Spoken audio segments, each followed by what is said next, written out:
Hello. He's refusing to introduce himself. Ladies first. Good morning, everyone. Welcome to Sunrise. Incidentally, it's a bright and sunny day today. After all that rain, I'm glad. She's still in the independence mood, by the way, so you can see she's still very calm and subtle and everything. Shouldn't I be? Yeah, so anyway, welcome to the show. I'm Ayo Makinde. And I'm Joke Rogers. Okay, well, quite a few things have happened in the course of the week, and one of them is, for now, would be the Independence Day celebration. Yes, certainly. It took all different shades this year, for instance. The president, you know, at the National Assembly was saying, look, I wanted to sleep better. You know, so I didn't want to wake up too early. I wanted to relax and then come here in the evening and have a fun. Yes, so that's why the parade was cancelled, you know. In my head, I was like, wait a minute, it's true, we always have parade. And then I said, wait a minute, where is it in law that we must have parade? Right, and if we don't have a parade, what will happen? Yeah. What's the worst that can happen? So has there been a protest about that? No, certainly not. So the National Assembly is not protesting? No. No civil society organization has written a protest letter? No. Okay, good. So it's not against the law. But, you know, that National Theatre, well, the Wale Soyinka Center for Culture and Creative Arts. Yeah. That's the name now. That's quite a mouthful. Quite a mouthful. And, you know, he was there in person, you know, to receive that honor. And it was something coming because, hey, look at him. I was looking at him, you know, while he was walking with the dignitaries during the commissioning. And I said, oh, you know, my grandpa full of hair. His hair has really thinned out, which shows that he's really aging, although he's aging well. But it's something, you know, it's going to be outside all of the things that he has done to celebrate our culture, like the books he has written and that we still celebrate to today. It's a legacy for him to have such a humongous facility. Such an institution, actually. Yeah, you know, named after him. Both structurally and... Did you ever go to the Cultural Center to watch movies or films? The National Theatre? The National Theatre to watch stage plays? I was there as a stage actor. Oh, right. And that was the only time I think I have ever been there. But I intend to drive to the National Theatre one of these days, just drive there, because I think it's a really nice place from some of the you know, stuff that one has seen there. And that venue, that location where the rebranding was eventually inaugurated, it's quite a large space. Yeah. Quite a large space indeed. And it's a good thing that edifice has been brought back to life, so to speak. And I do hope that the reason why it was brought back to life, we will actually make use of that and bring back all those, you know... It's one thing to have the infrastructure. It's another thing now to build soft infrastructure around it. Because the National Theatre then was a place where everyone in the creative industry congregated. Yes. And there is a place they called Abegi. And, you know, one thing that comes to mind really is, you know, bringing back all those things that made Nigeria great. Like, you know, before the advent of the oil boom, you know, there were things that we did that was our own, that we celebrated and we sold as well. You know, Patrick Lumumba was speaking, was it yesterday? And he was saying that the way that Africa was, it was staged to fail by the colonial, for post-colonial era, that Africa was staged to fail the way that, you know, they managed Africa, and that it's time for African leaders to actually stand up and protect themselves, and Nigeria must lead that charge, you know. So I think that I bring it back to the, you know, National Theatre to say that let's bring back all those things that's made Nigeria spectacular, that people marvel to say, oh, this country is, you know, and I think doing this is, you know, a step in the right direction. Absolutely. For the records, the National Theatre, the idea and actually constructing the National Theatre started in the Gowon administration, finished by the Obasanjo government. Of course, it ran through the Murtala government into the Obasanjo government, which eventually used it for the second African Festival for Arts and Culture and everything. And just something for the, record books. But be that as it may, the fact that it is named after someone like Professor Wole Soyinka, who also says, look, I'm not taking this honor alone. I'm giving it to this honor belongs to everyone in the creative community. Dan Mariah Jost, you mentioned people in the Oprati who have also gone past and all of that. For someone who has been criticizing government over the years to now be the one receive that honor, the fact is that he didn't have a choice because it was, and that's also an honor to the people that named him for it. So congratulations, Prof, and congratulations to Nigeria, because now that that is back, let's see how we can make it work for us sustainably. And what else happened during the week? Oh, several other things. I can't but talk about that book launch. Yes. Scars. Yeah. By the former defense. According to President Jonathan, former President Jonathan, it's a scar that scarred the entire country. Yeah. It's one of the scars we'll not forget, like the Civil War. Yeah. It's another scar like that. The fight against insurgency is what the book was all about. But beyond that, Joke, some of the things that were said, for instance, President Jonathan was saying that, a former president, Buhari, was nominated as one of the negotiators. Of course, that statement, that's a very, very instructive statement. And the first question in my head was, I wish we heard that before he died. But then, Garba Shehu has responded and said, if that was the case, why did they try to bomb, to blow up former President Buhari himself? Because he said that it was in 2014 that an attempt was made upon his own life as well. Well, that said,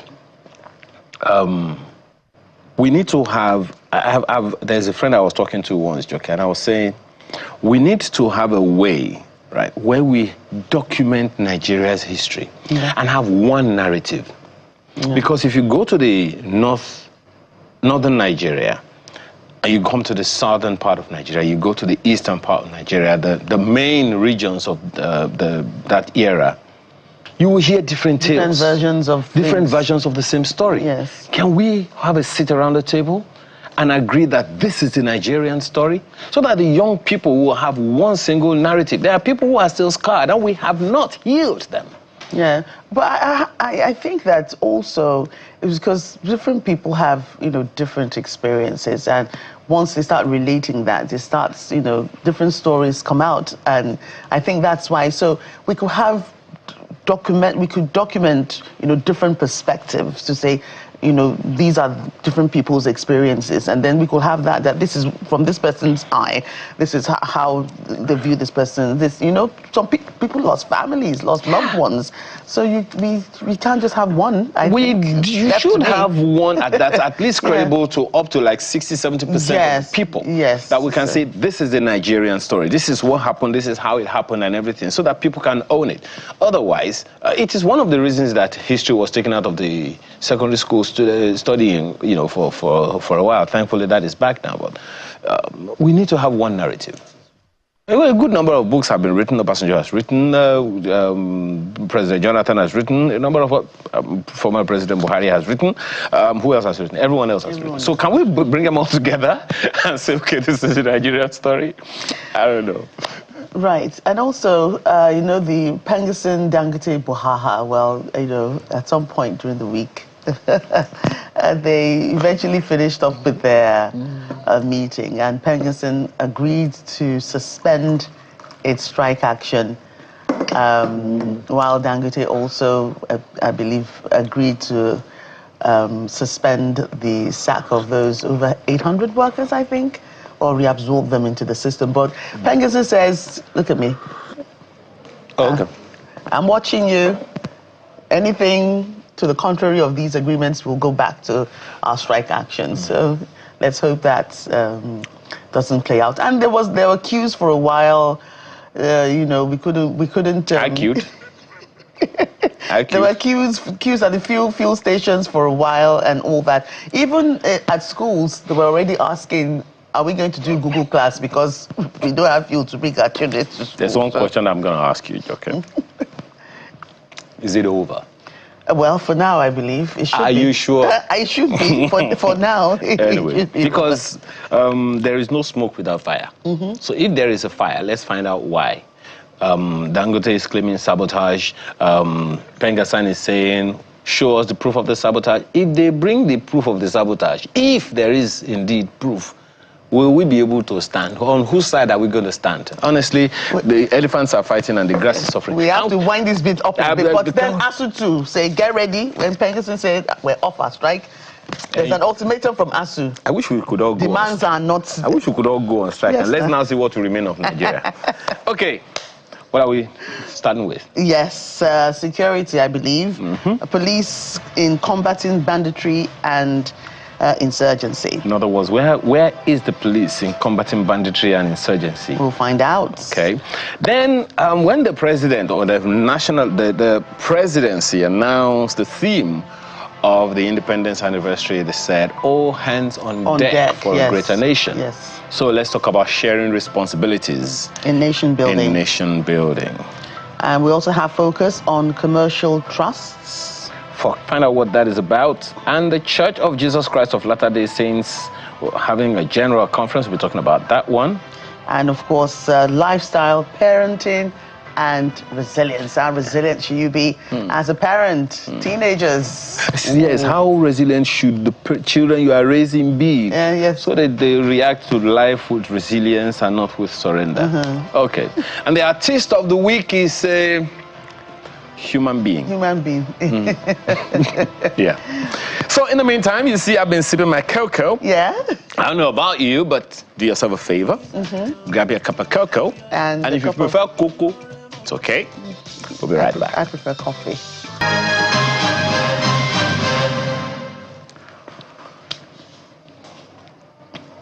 I don't know why she's looking at me. Welcome back, everyone. So we'll dig right into it this morning. And on our first segment, we have police in combating banditry and insurgency. So that's security, or the lack of it, if I could put it that way. There's a growing concern that the responsibility of addressing banditry and insurgency in Nigeria is being left almost entirely to the military. So hence, I asked the question earlier, police and banditry? Where's the mix in that? So this raises important questions about the role of the police in internal security this time. Currently, even the governor of Kwara State has publicly called for military intervention in response to recent attacks and killings in parts of the state. Unfortunately, that's not the first time a governor is doing that. Yes, he's not the first governor. Several northern governors have also. I know that the governor of, not Nasara, the other states, Zamfara. Also, there was a time he cried out to say, look, they're running us out. They're taking over our communities. So given the governor of, former governor of Benue State went to the president and said, like, they're killing our people, help. And the governor of Plateau State has also raised eyebrows that, look, we are unable to combat this. Anyway. Yes, so this has sparked debate among citizens and security observers who believe that the police should be sufficiently equipped and empowered to handle such situations rather than relying solely on military deployment. And I ask also that police, they have a lot to deal with civilian issues as well. And now... Are you a policeman? I'm not. I'm just saying. So... equipping them now to deal with banditry as well, there's a lot of conversation that will come out of that. That's all I'm saying. Oh, okay. Let's go. So we have in the studio to discuss this important issue, Leah Oyebade, retired DIG, Directing Staff, National Institute for Policy and Strategic Studies at the NIPS. We also have retired Major General Cyril Esakiage, a security expert. I'm sure he will join us virtually. We have Dr. Chuks Maha, security analyst and practitioner, who joins us in the studio. Gentlemen, welcome. Let me throw the first joker's question first to you. Where is the mix, Mr. Oyebade, of police combating banditry and insurgency?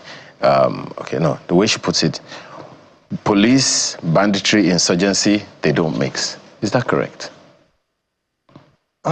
Okay, thank you.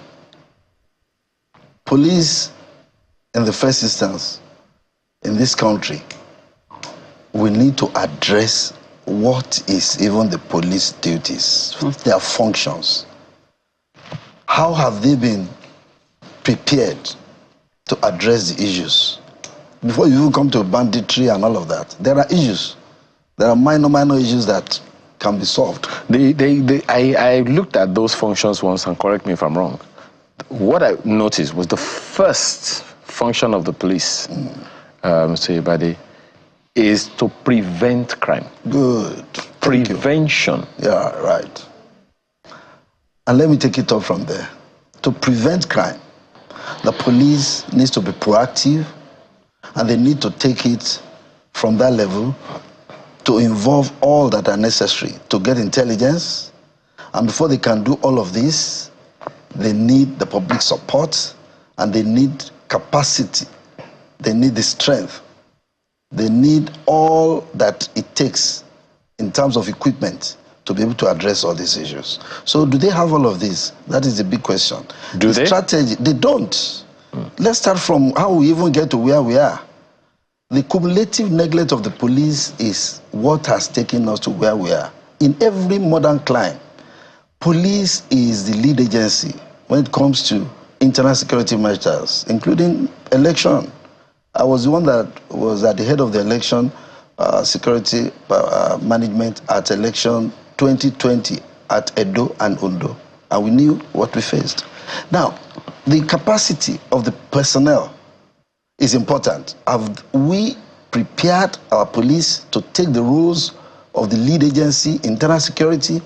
And I remember vividly 2018, I was a participant at the National Institute for Policy and Strategic Studies, and we were given the topic to look at how we can do what is necessary for the internal security framework and community policing in this country. And we have a document that is lying in the presidency. It was a well-researched document. The implementation strategies are there with the recommendations for us to implement community policing in Nigeria. Community policing is not about police alone. It's about all the security agencies, including the public. We'll come to that, because you're already going into the space of solutions. But you talked about capacity, and I'll take that capacity question to Dr. Maha. I look at capacity, police capacity, in two ways.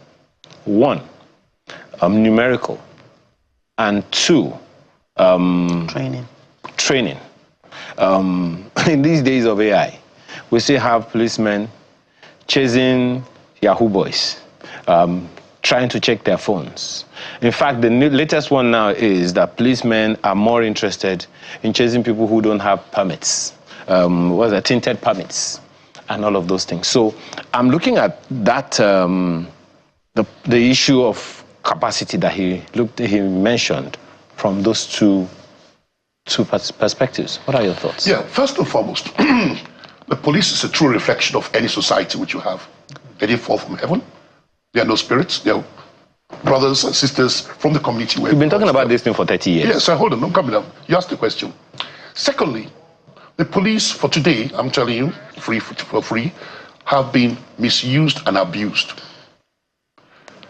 They need to go back. Two things. First and foremost, from the top, we need to redirect the exact framework of what we want the police to do.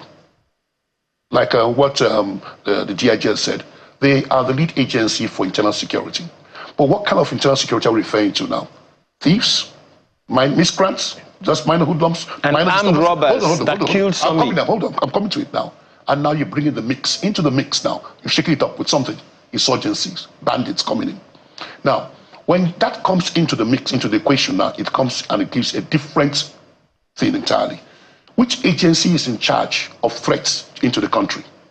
External threats. Except we now say these bandits are localized bandits, not foreign, not mixed. Because if it has a tendency of foreign, one person, if it's just one mercenary, it now becomes an international banditry, which is no longer the main business of the police. We have other agencies that are meant to handle that. So, apologies, but during the book launch of the former Chief of Defense Staff yesterday, General Lucky Rabo, the former President Olusegun Obasanjo said one thing that's, banditry, insurgency and all that, it's now very complex because you're not just fighting people externally, as you've alluded to, like there's a mix, that they're now amongst us.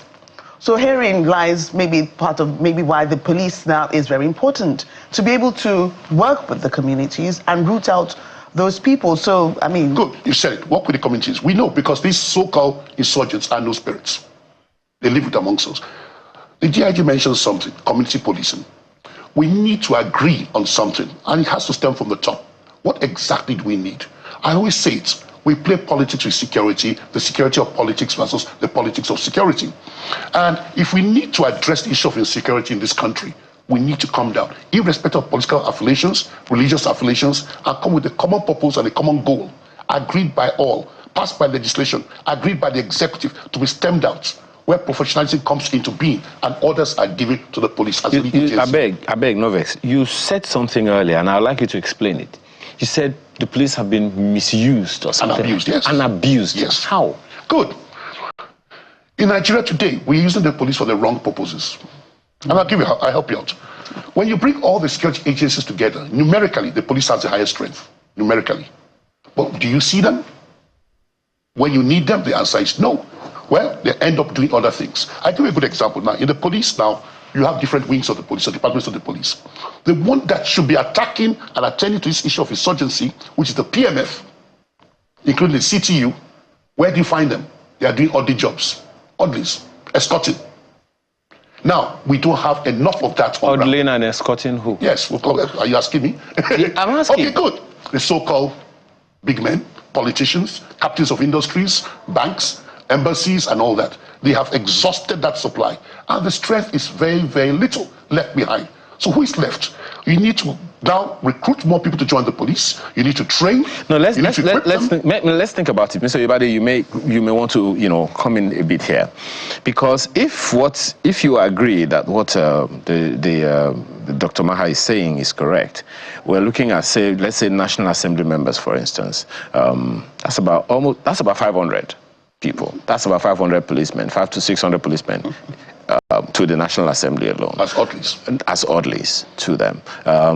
And if some of them assign some to their wives, the number might also increase. Yes.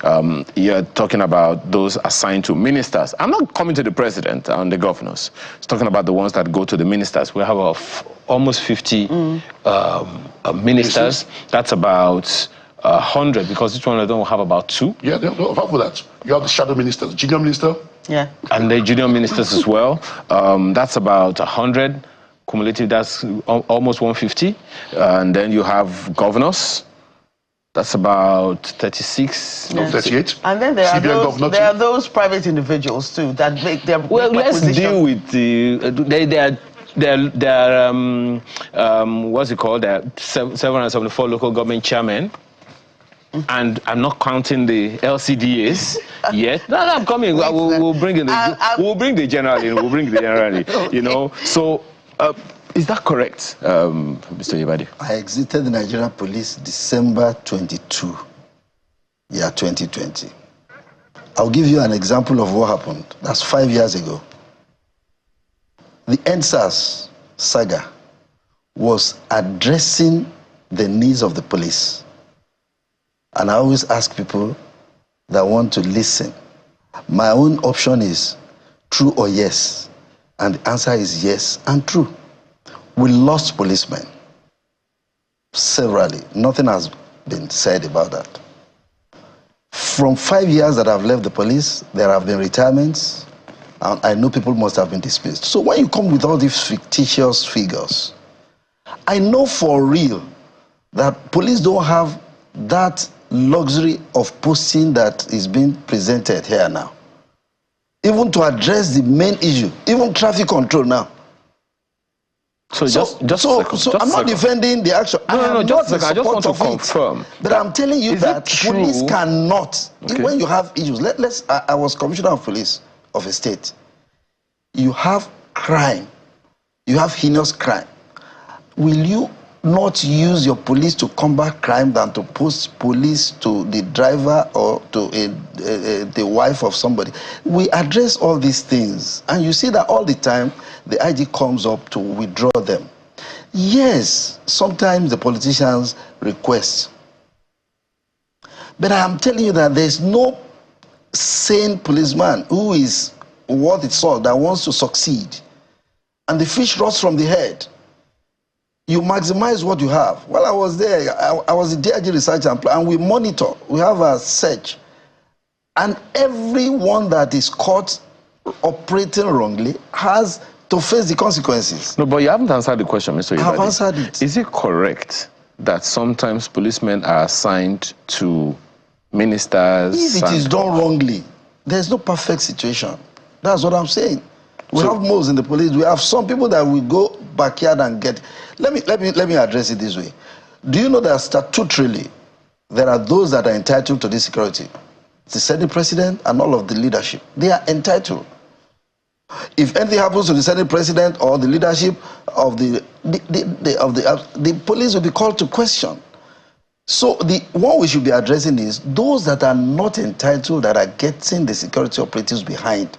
And those must have been done with the connivance of some bad elements in the police. And those are the things we address. Which are the people that are not entitled?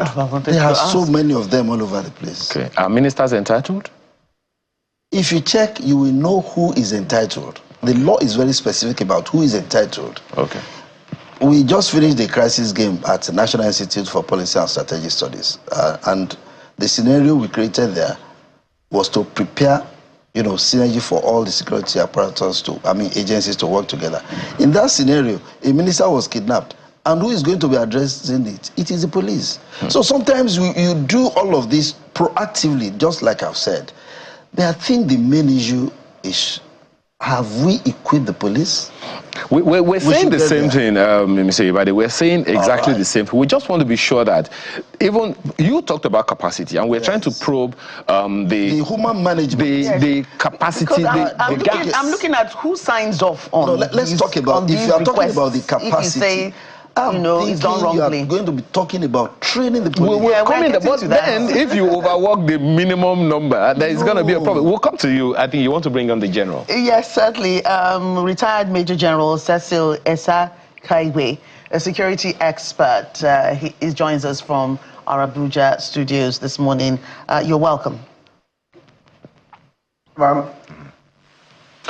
Welcome, sir. Let me be the first to throw that question at you. Dr. Maha, security analyst and practitioner here, told us something earlier.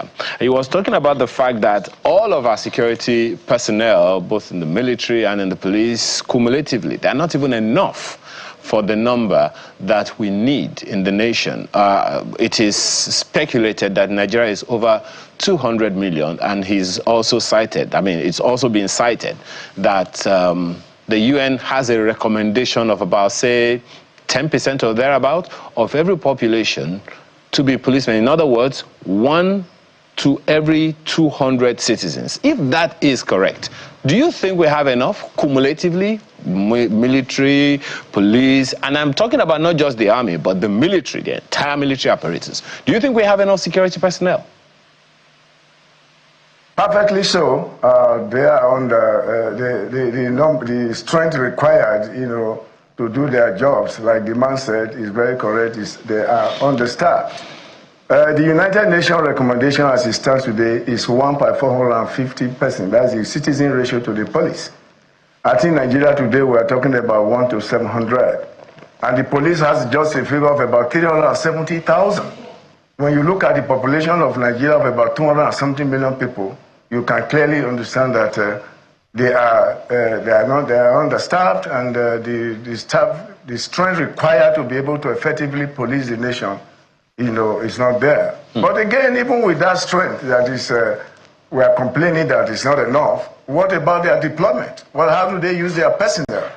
So these are the areas you should consider. But clearly the fact the police strength that we have is inadequate, and in the military as well, and other security agencies, there is need for strategic recruitment to beef up their strength. They are clearly on the strength. Okay. Dr. Obaha, you started this fire. And I know that you want to go to the issue raised by Mr. Yebade earlier about community policing. But let's talk about that capacity. Even with limited numbers, if we deploy technology, because the challenge is, it's heartbreaking.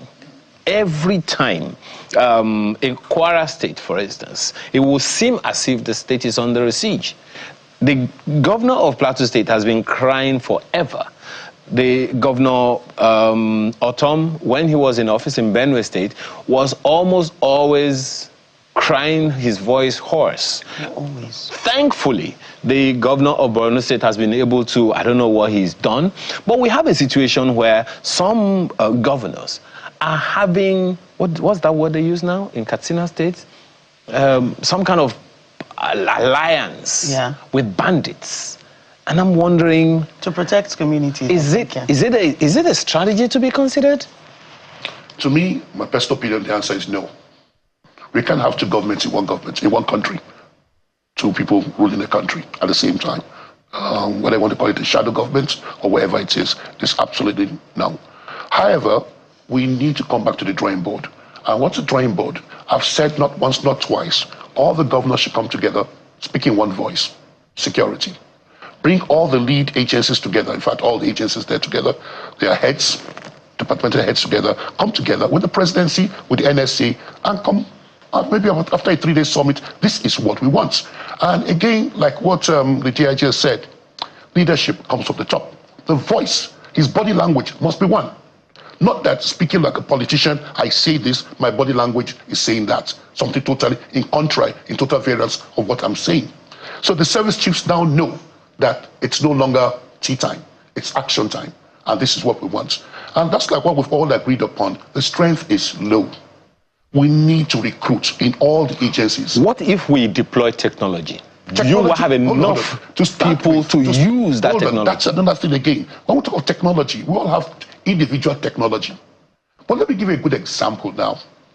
You're on the road here and you're driving. They ask you for your driver's license. Why? If you really have technology, I only need to ask you for your name. The policeman will have on his system, on his palm top, just punch it in. Just to punch you information, your name, and everything about you, your data comes up. We don't have that. So there's no need crying out technology. We're not ready yet. We're spending money on the wrong things. But before we can get there, short-term solution. Now, we have... We'll come to solution. No, hold on. There's what I'm saying, so we don't jump the gun. We have the high rate of unemployment. We have youths who are ready, graduate youths, who can be taken into the police, who can be taken to the army, and will be able to offset this menace that's going on. Because if I'm jobless and I'm seeing the menace going on, nobody's doing anything, I'll say, well, I'll watch and do and see. Let's see how you're going to solve the problem. Mr. Ibadi, I know that you have a solution in your head, and your solution is community policing. Heavily researched. You've been talking about this forever. I'd like you to speak to it, but before you do, the issue that Dr. Maha just raised now about us being ready, you talked about capacity. Policemen have phones, but the government didn't buy the phones for them. So they can decide that they're not going to use their phone for government work. So if we're talking about capacity, what kind of capacity should we be talking about? Okay, right. Deployment of STI, science, technology, innovation. Now, let me take one example. You are going to address students' unrest. There are things you need to go along with to address it. You are going to address women protests. There are things you need to go along. Do we have them?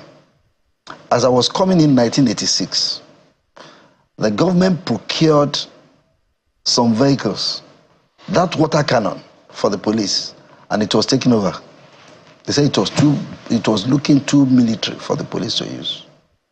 So you have the police going now to use, is it rubber bullets? And the police will always go there. If you use water cannon, in modern climes, the water will touch them and they will run away. You need to use drones.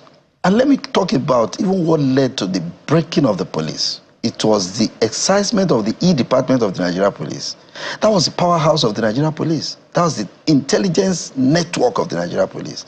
It was taken and converted to NSO.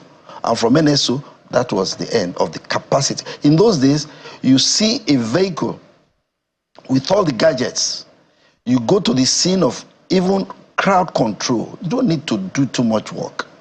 You deploy the men on horse, and you have a vehicle with all the gadgets. With all this kidnapping that is happening, there are gadgets that can be used to see ahead, and you only need to drive that vehicle to the scene, and you see kilometers ahead of you and see what they are having. Do they have it? Intelligence network. When I was AIG in Zone 11, I wrote about all of these things. Because mining was coming up with with all the tactics of crime that was coming up, and there was a lot of robbery on that road.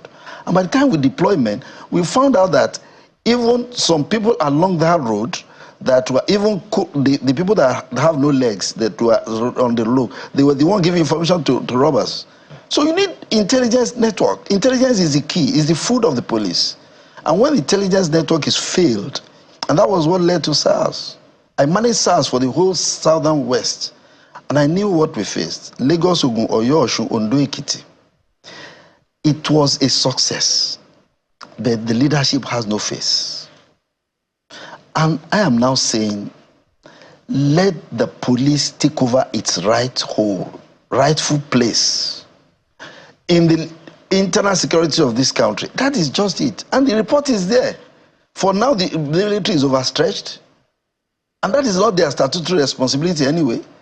When a policeman goes to the range and you shoot a target on the head, you have missed it. But that is where the military shoots. Our training is not the same. See the Delta saga. Military went there to negotiate with the leadership of the community, and shooting and that is police job. Policeman will go there, invited. There is what you call, when I was managing the farmers and herders, when it started in Oyo State, I was CP of Oyo State, we called them together, the leadership, and we drew we came out with a policy for them to monitor and follow, so that they won't do night grazing, they won't use young, and this is community policing. At that level, the DPO, the chairman local government, and the leadership at that village should have the Yoruba leadership, the Hausa, and they'll be meeting at every frequent time to be able to discuss the peculiar problem. You crime map the state. You crime map even the country. It is not the way you police Edo State that you police Lagos State. The crime prevalent is different. So you have to devise different strategies to deter all of this. And community policing has three legs. It's community driven. It is problem solving. And it has the tenets of organizational transformation. That is the police community relations committee, where you have everybody in the society, the academia, the national union of the leadership of National Union of Road Transport Workers, the hunters, and all of that. It is a whole of the society approach. And if there is, let us talk about fire incident that happened in Lagos that time. Everybody will come and assist the NEMA.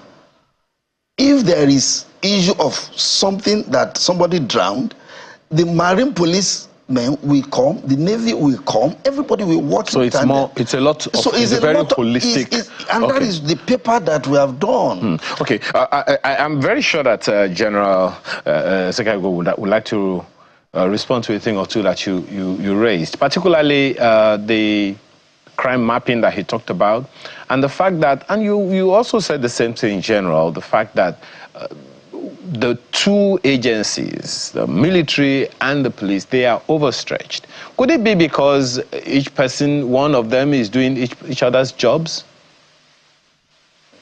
Let me please intervene at this stage. That even criminality has its own trajectory. First and foremost, we must redefine what internal security is all about. I don't get carried away with this is the lead agency for internal security. Is it the internal security of using water cannon to quell riot? Is it the internal security of separating two communities that are fighting? What we have before us now is just a very, very, dangerous issue of, insecurity in all facets. So we need to redefine what internal security is all about so that we know what agency is actually the lead agency in countering this insecurity we're talking about. Now, are you going to confront these bandits with this kind of system that we have now, with water cannons and all those stuff? See, we must know that in a country that wants to progress, you must also revise your laws to fit in the complex emergencies that are all facing us. The police system of those days is not the police system of now.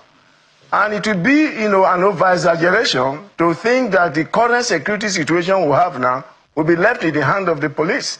That is where I pity the military, for them to be dragging when they are not the lead agency to combat all these things, without the corresponding amendment of the state laws. General, just one give them opportunity. One quick question. My sincere apologies. Just one quick question. And you are spot on to say that when you say that there are the issues that are already prevailing, banditry, insurgency, they are not really maybe as you said, and I think the gentlemen here have agreed. The capacity of the police may not have been built up to that in terms of training and all of that. But can we question the responsibility of the police to prevent what we are now fighting? If it was possible for us to prevent it through the, some of the issues that he has raised, the strategy that he has talked about, which is, sitting down with the various communities to say, okay, let's make sure that let's at least crime map, know what the problem is, so it doesn't even come up in the first place, to the point where the military now has to step in. How about that prevention ambit, General? Thank you very much. This reminds me of one of the greatest police officers I ever knew. That is Solomon Arase of blessed memory. In his paper in the Defense College, where I was supervising his project, he talked about this intelligence, as key, in policing. And without adequate intelligence, you cannot prevent crime, So that is why the police must at this time go back to the drawing board, to repackage their intelligence system. They have FCID. They need to be trained. They need to be well equipped to be able to do that job, because prevention, they say, is better than cure in local parlance. So that preventive system is very key. And that is where the police should actually hold sway. Because if you don't prevent these crimes and they get to the crescendo they are, definitely it's above their capacity and the region they are supposed to operate. So intelligence gathering is very key. So they need to up their game. And as a matter of fact, I do not know how they do their budget, because you must be very, very deliberate in budgeting system. Because one thing you cannot take away from the Nigerian police is providing adequate intelligence to prevent criminalities. If it is not properly done, then you have this monster that is confronting us. So my own advice to the police is, in your budget, try to re-emphasize the need of preventive act, which is actually a key tool for policing. So if you get this right, all these things that we are facing may not develop to this stage they are when we get our things right in prevention techniques in policing. Right. So, Mr. Yubade, let me put this to you. In this, prevention space that we have now found ourselves in, the general debates while this, discussion came about is that, there is a debate that the police should get more involved in combating banditry. And I asked before, capacity, training, is the police able to handle the situation? Police overstretched, military overstretched. Military is the one that we know that deals with such threats, because many believe that maybe the police is not able to do it. But if that should be so, if there's now a new thing that the IG announces, so from now on, police will assist or the military in handling banditry, is the police ready for this? We are. In the first instance, The officer that spoke knows what I was trying to say. When I talk about water cannon, it's not to fight banditry. I was just referring to students' unrest. Now, there is a program we normally have at Jaji. We call it Operation Askebio, counter-revolutionary warfare. It has been designed that when police is overstretched, the police will withdraw. The military will take over. And when the police withdraw, they give support. You remember what happens in those areas when the military now conquer, then the police will go back and establish and resettle the people that have been displaced. The process is there. The arrangement is there. There must be coordination. There must be collaboration. And I am saying that even what is happening now, the capacity we are talking about, that's why we are back. I retired 5 years ago, but I'm back at the National Institute for Policy and Strategic Studies to give back. Okay. Dr. Maha, Yep. you are the only non-retired,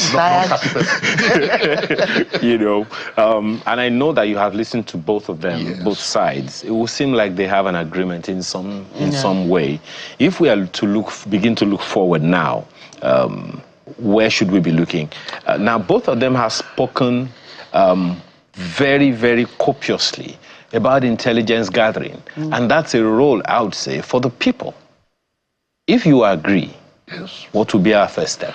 First and foremost, I totally agree with it on two sides. We need the information. And information, it's there, but how to get it. And the most important, when you get that information, what is done with the information when it's gotten. I know that both the police, the military, whether it's the Army, the Air Force, the Navy, all have intelligence bureaus, departments in these agencies, which help to collaborate with the information being gathered by the police. They all come together. All this information is sent to the office of the NSA. Now, when this information gets to the NSA, he goes through it. That's his job. He goes through it, gets it briefed, because the president cannot read everything, and he then presents to the president. All the information is there, the advice to what to do, what not to do. But nothing can happen until the president says, yes, this and this and that and that. So it's a whole thing. And that's why I say it has to come from the top.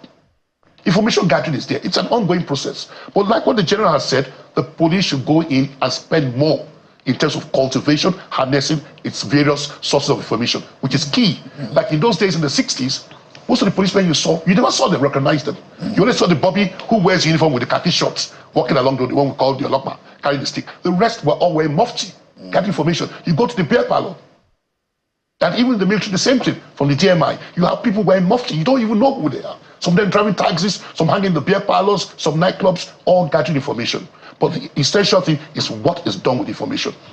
Now, the populace too, and I've always said it before, the National Orientation Agency, to me, has slacked.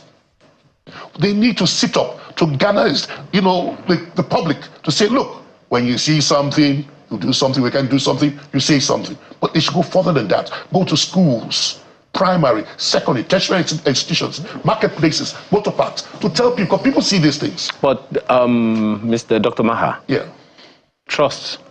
Yes, I'm coming back to that. No, let's go there now. Wait, I'll tell you why we need to go there now. Yes, okay. There are communities in this country. Yes. Joke is a news editor, so she will tell you. Yeah. There are communities in this country who are so afraid to give information to any security agency. Apart from that, latch on to what he just said. Yeah. I just scribbled something down. There's also an issue of poverty, man. People say that's not true, but there are those people they call bandit collaborators. Because what happens is that they give them something to keep quiet. Yes. You understand? Yeah. So, I mean, when you see, when you say poverty, we have different dimensions of poverty. Religious poverty, academic poverty, financial poverty, moral poverty, all cumulative together. The truth of the matter is like when you go to most of the stations, say, if you don't trust the police, are you going to trust an area boy, a bandit? Then if that's the case, go let him meet him. Go back to solve your problem. But the truth of the matter, we need to rely. And we said before, if you don't trust the police at the local level, you could go to the area command, meet the area commander, or the CP. I don't think any commissioner of police, no matter what is being offered, will, based on how much money, will lose its integrity. No, I don't think so. Maybe, and of course with the DPO, because the DPO, the rank of the DPO is a CSP.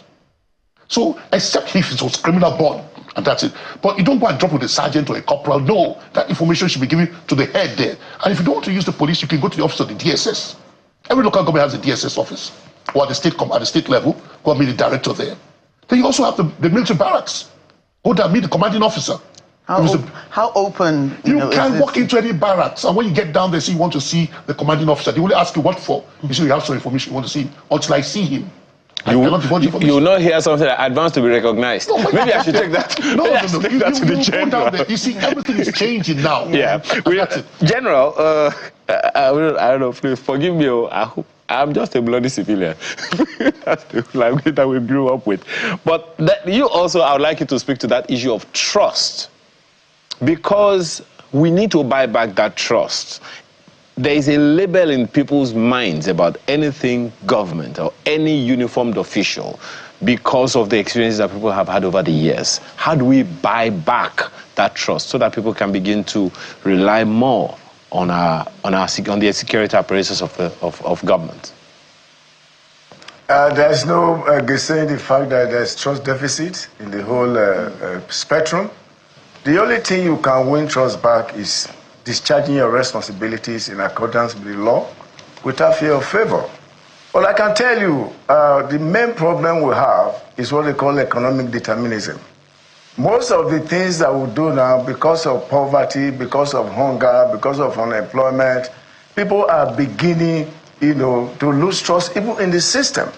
So for us to regain that trust, we must understand the fact that the nationalism, that is patriotism, must be key.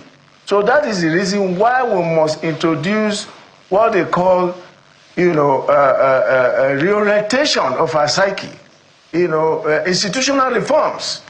Like my brother said about the NOA. What do they really do? How are you able to sensitize the people? How are you able to let people know that the government means well for them? How are you able to let people know that, look, your interest is being taken care of by the government? But in a situation where you find that the person that was supposed to protect you is the person that is against you, is that the person that instigated in your adoption or your kidnap, the person that is supposed to protect you, you gave an information to him and they use information against you, it's going to be a big problem. So there is a credibility deficit in our relationship with ourselves. So we have to regain our trust, and there should be clear delineation of responsibilities. It should not fall into the argument of, oh, I'm the one in charge of this. Oh, not because of what you want to do, not because of the interest you have to do it well, but because of economic determinism. So to be able to build trust and regain trust, we must develop that consciousness of patriotism, coming from the heart. Demonstrate love, demonstrate responsibility in a broad spectrum, so that people can now come together and say, yes, we trust this system that is to protect us. Yes, this system that is to protect us is well, packaged. They are well remunerated. They have what they need to do their job. So that way you can get confidence. And that is what is happening right now in the theater of operations. Why do you think that you can invade, a military situation, a military formation, just as easy as that? Because the people who are supposed to give the information are not giving it. Because if they give it, they don't know how the information will leak back to the insurgents and all that. Right. So obviously there is a trust deficit, and we can begin to build that trust by giving the responsibility to people and giving them the tools to perform those responsibilities. Right. Patriotism, having that national consciousness of, yes, I want to do this for my country, is key in the calculations. Right, indeed. Thank you for that. Thank you, gentlemen, again, for being a part of this very important conversation on security. Leo Ibadi, retired DIG, directing staff, National Institute for Policy and Strategic Studies. He was with us here in our Lagos studio. A pleasure having you. Retired Major General Cecil Ese Kaigbe, a security expert who joined us from Abuja studios, and of course Dr. Chuks Maha, security analyst and practitioner as well. He was here with us in Lagos. Thank you, gentlemen, for joining us. You know, the general has started another topic. This was the first time I'll be hearing a military soldier talking about love. We're talking about that. We'll talk about that some other time.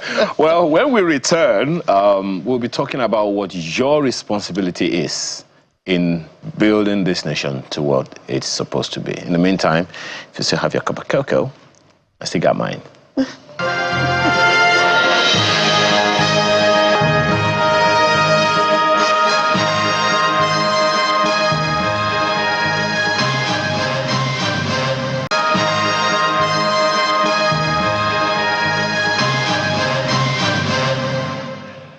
Thank you so much for joining us, or staying with us. 65 years after independence, Nigeria still wrestles with the big question: who really builds a nation? Is it the responsibility of the federal government with its sweeping powers and the resources? Is it the states, closer to the people but often claiming limited capacity? Or is it local governments where daily life actually happens? Or is it you, the citizen, whose hands, hearts, and voices ultimately determine whether progress takes root or not? Now, the federal government declared all hands on deck for a greater nation as the theme of this year's anniversary celebration. And it provokes a deeper question: whose hands are on deck? And are they rowing in the same direction? History shows a long trail of mistrust between government and the governed. Promises are made, slogans are launched, yet citizens often feel disconnected from the nation-building project. Still, we cannot escape the truth. No government can succeed without the people, and no people can flourish without responsible leadership. To have conversations around this with us this morning is Dr. Sam Adeyemi, who is a global speaker, strategic leadership expert, and clergyman. Sometimes we need to rope that in. Thank you so much for joining us this morning. Before we forget. Thank you for having me. Let me begin by asking you, I'm sure you came across that theme. I think, if memory serves me right, to be one of the rare times where we had the independence anniversary parade celebration labeled. Yeah. That all hands on deck is the theme. How is that relevant for you? Absolutely, it is. Okay. Thank you again for having me here. And I'd like to wish all Nigerians a happy independence celebration. Our president said that we've made a lot of progress from 1960 to now, in 65 years, and that's so true. So we have a lot to be grateful for. The truth also, of course, is that there are countries, several other countries that got their independence at about the same time. And we've seen some of them move, from underdevelopment to development. And that tells us that we could have done better, right? So we're grateful for how far we've come. Now, as to who is responsible, right, or especially all hands on deck. So this is the truth. Generally in leadership, we say that if you call yourself a leader, but there's no one following you, you are not leading, you are just taking a stroll. It takes both the leader and the follower to get the job done. But now we're talking about building a nation of over 200 million people. This is according to current figures, right? There's no way just a few people are going to get the job done. It has to take contribution from everyone. In leadership, we say that actually it's not one star person that is going to make the country or the team to win. We say there's something you call average leadership quotient, especially when it comes to this leadership issue, right? Once you say leader, the average person's mind just goes to the people that are at the top. First in government, then maybe in businesses and other organizations. And we say, oh no, that construct rests on a definition of leadership that has expired. Because that definition, that concept of leadership believes that only a few people are born to lead, everybody else is born to follow. However, in our study of leadership now, we've come to agree that leadership is the ability to influence one or more people to achieve goals, ability to influence. So the process is influence. With that, you recognize leadership at all levels. Because we all influence one another. I say, if you persuaded your friend to go buy sweets with you when you were a child, that was leadership, right? You influenced the child. So to that extent, everyone actually can do something. Everyone has a responsibility to do something. And that brings me to the word self-government. Self-government is the most basic and most powerful form of government. If we take time to reflect, the things that affect your life the most are things you must do for yourself. However fantastic Nigeria is, government will not eat for you. However much I love you, and I love you, right? However much I love you, I cannot eat for you. I love my wife so much. I cannot eat for her. Whatever I eat, it's for you. It's for me, right? She has to eat for herself. A parent has to eat, the child has to eat for himself. So when you think about it, nobody's going to breed for you. Government can build the roads. Government won't decide where you are to go in life. At the basic level, right, you've got to have self-government. And the power of self-government is unlocked by self-discipline. You've got to find the purpose for your life. You've got to find the meaning for your life. You need to ask yourself, why am I here in the first place? And then you find out, you know, I say often, your life is too small to be the purpose of your life. Nobody is created for themselves. Everything the Creator invested in us is for other people. So you learn to sacrifice. You learn to love other people, to sacrifice, to serve. And then you learn to set targets for yourself. Outside of goals, success loses its definition. Nigerians love soccer. Chelsea versus Manchester United. That's today. Oh, that's today, right? Oh, thank you. No, that was before. You see yourself, right? But this is the point. Imagine the two teams playing with no goalposts on the field. It doesn't matter the direction in which they kick the ball, nobody's going to score. So if you don't have goals, you can't succeed. Succeed is the achievement of goals for yourself. This is where I'm going. Yeah. You make plans on how to achieve the goals. You take action, right? As you progress in life, you become part of a family, part of an organization, and then part of the nation. It is these same attributes that you will bring into the building of a nation. We are a nation of religious people. We're very religious.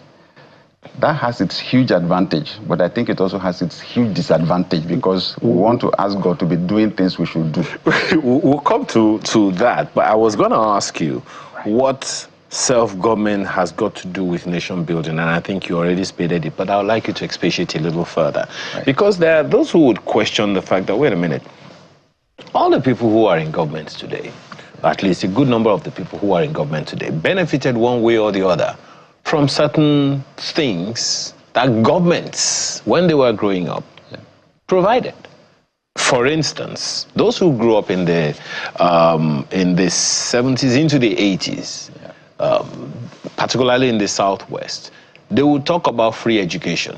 Anyone who didn't benefit from free education probably didn't go to public school at the time, in secondary school, and maybe even in primary schools.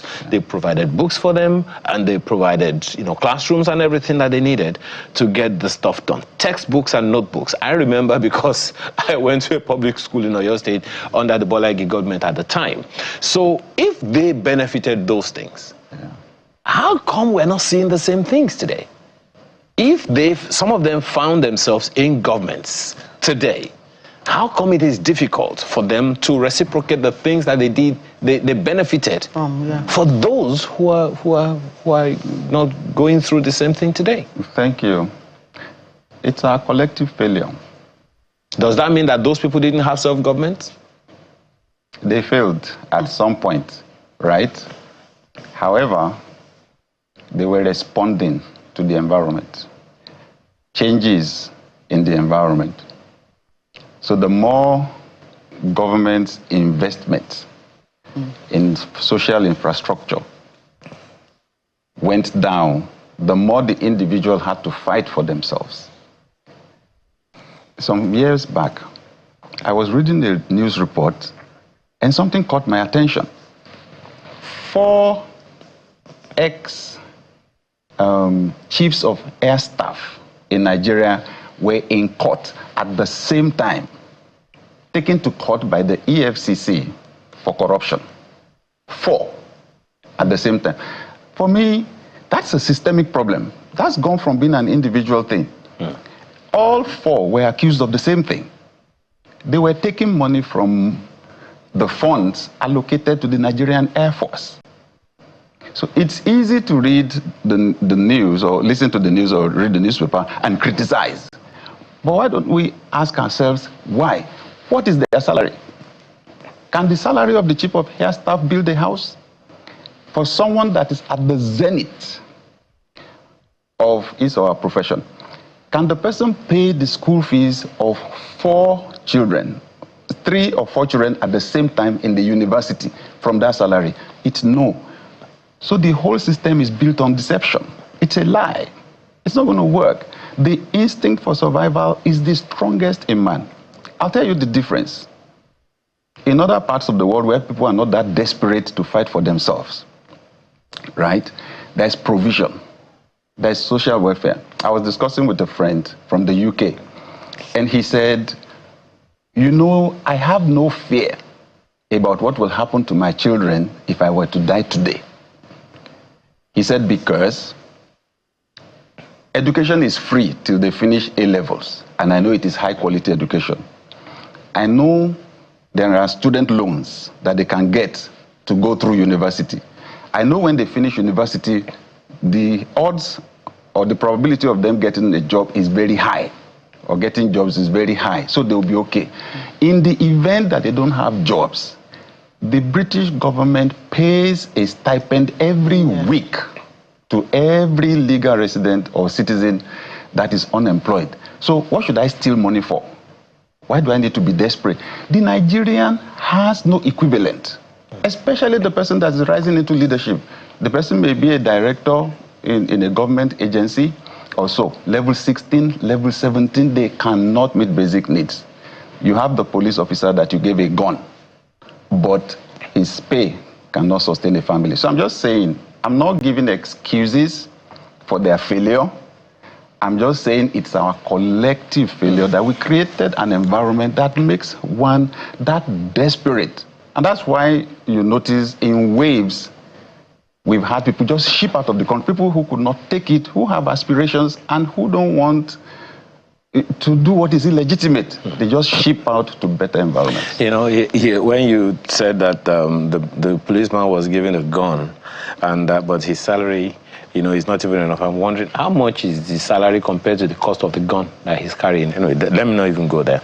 But let's go to some certain specifics so that people can be able to situate themselves where they are. Right.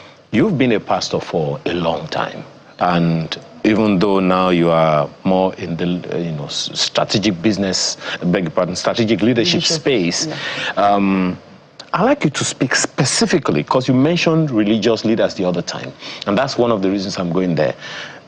Specifically, what can religious institutions do? You are a Christian, so what can let's speak specifically. What have religious organizations done, are doing, or can do to accommodate this shared responsibility initiative we are talking about? Thank you very much. I'll say the first thing religious institutions, Christian, Islamic, have done in our country is education. The first primary school was established by the Methodist Church in 1843, the first one.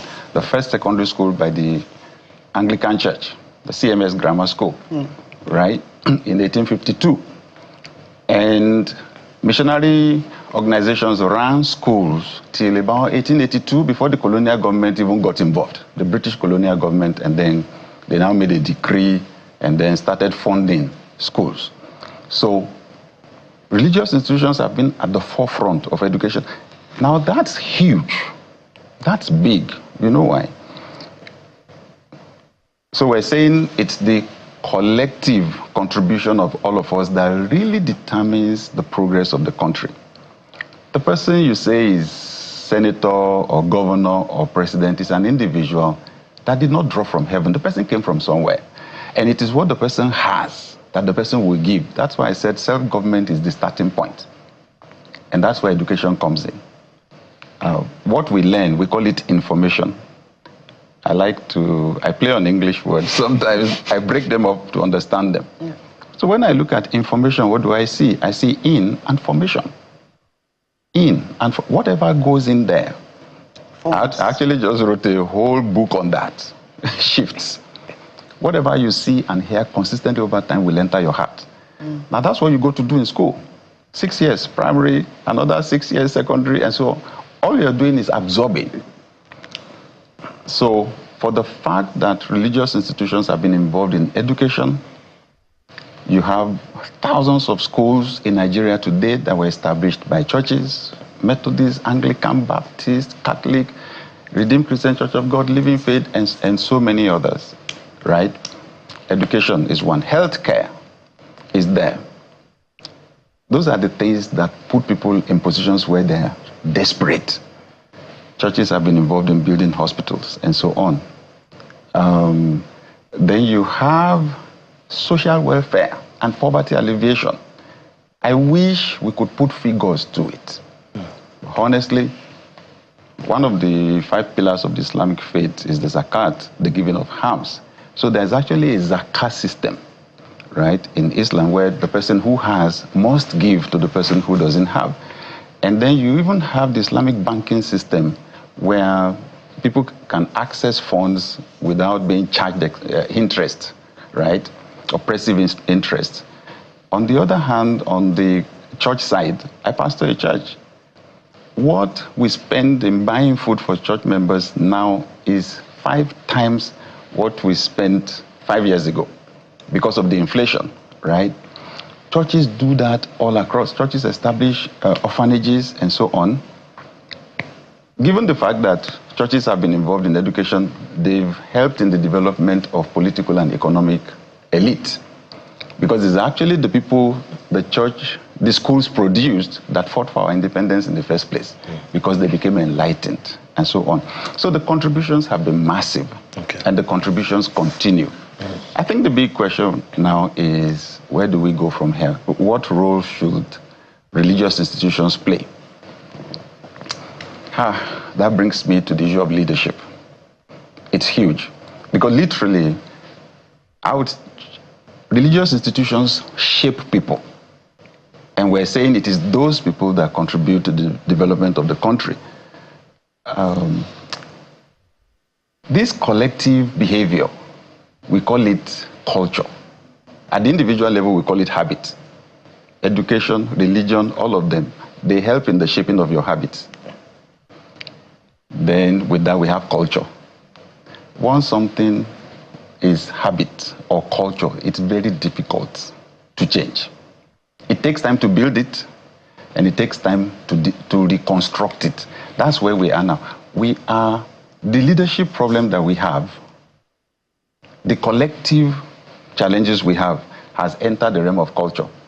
Management guru Peter Drucker said, culture will eat your strategy for breakfast. Well, right? you're going into your leadership space, but I'd like you to speak to something a little more specific. And I'm saying that to provoke, because if we all agree, everybody agrees with one fact, that if this nation, or any community is going to go anywhere, it'll take the collective responsibility of everyone involved. I had reason to ask Mr. Taiwo Yedele, the chairman of the Presidential Task Force on Fiscal Reforms and all. And he was saying, look, I was iffy about taking the job because of the risks surrounding it. And in fact, he even said at some point that his family was threatened. But he said it's something that he had to do because someone had to get the job done. So coming down to specifics, you are a pastor. What have you done? I'm sorry, I'm calling you out. Because that people can know that it's not just all talk, right? What have you as an individual done so that maybe other should I say pastors or organizations can say, okay, these are the things that I have also done as part of the shared responsibility of building the nation. We know Tony Elumelu is doing his own bits, and all of that. What have you done, if you don't mind me probing? As an individual? As an individual, as whatever, Yeah. that can say, okay, over this X number of days, weeks, or months, or years, these are the things that we have been able to do, and these are some of the signs. Thank you. So, I have exercised self-government. I started from there. Yeah. Right? I say, when you see a tree, look around it. Whatever is in the soil around it is inside that tree.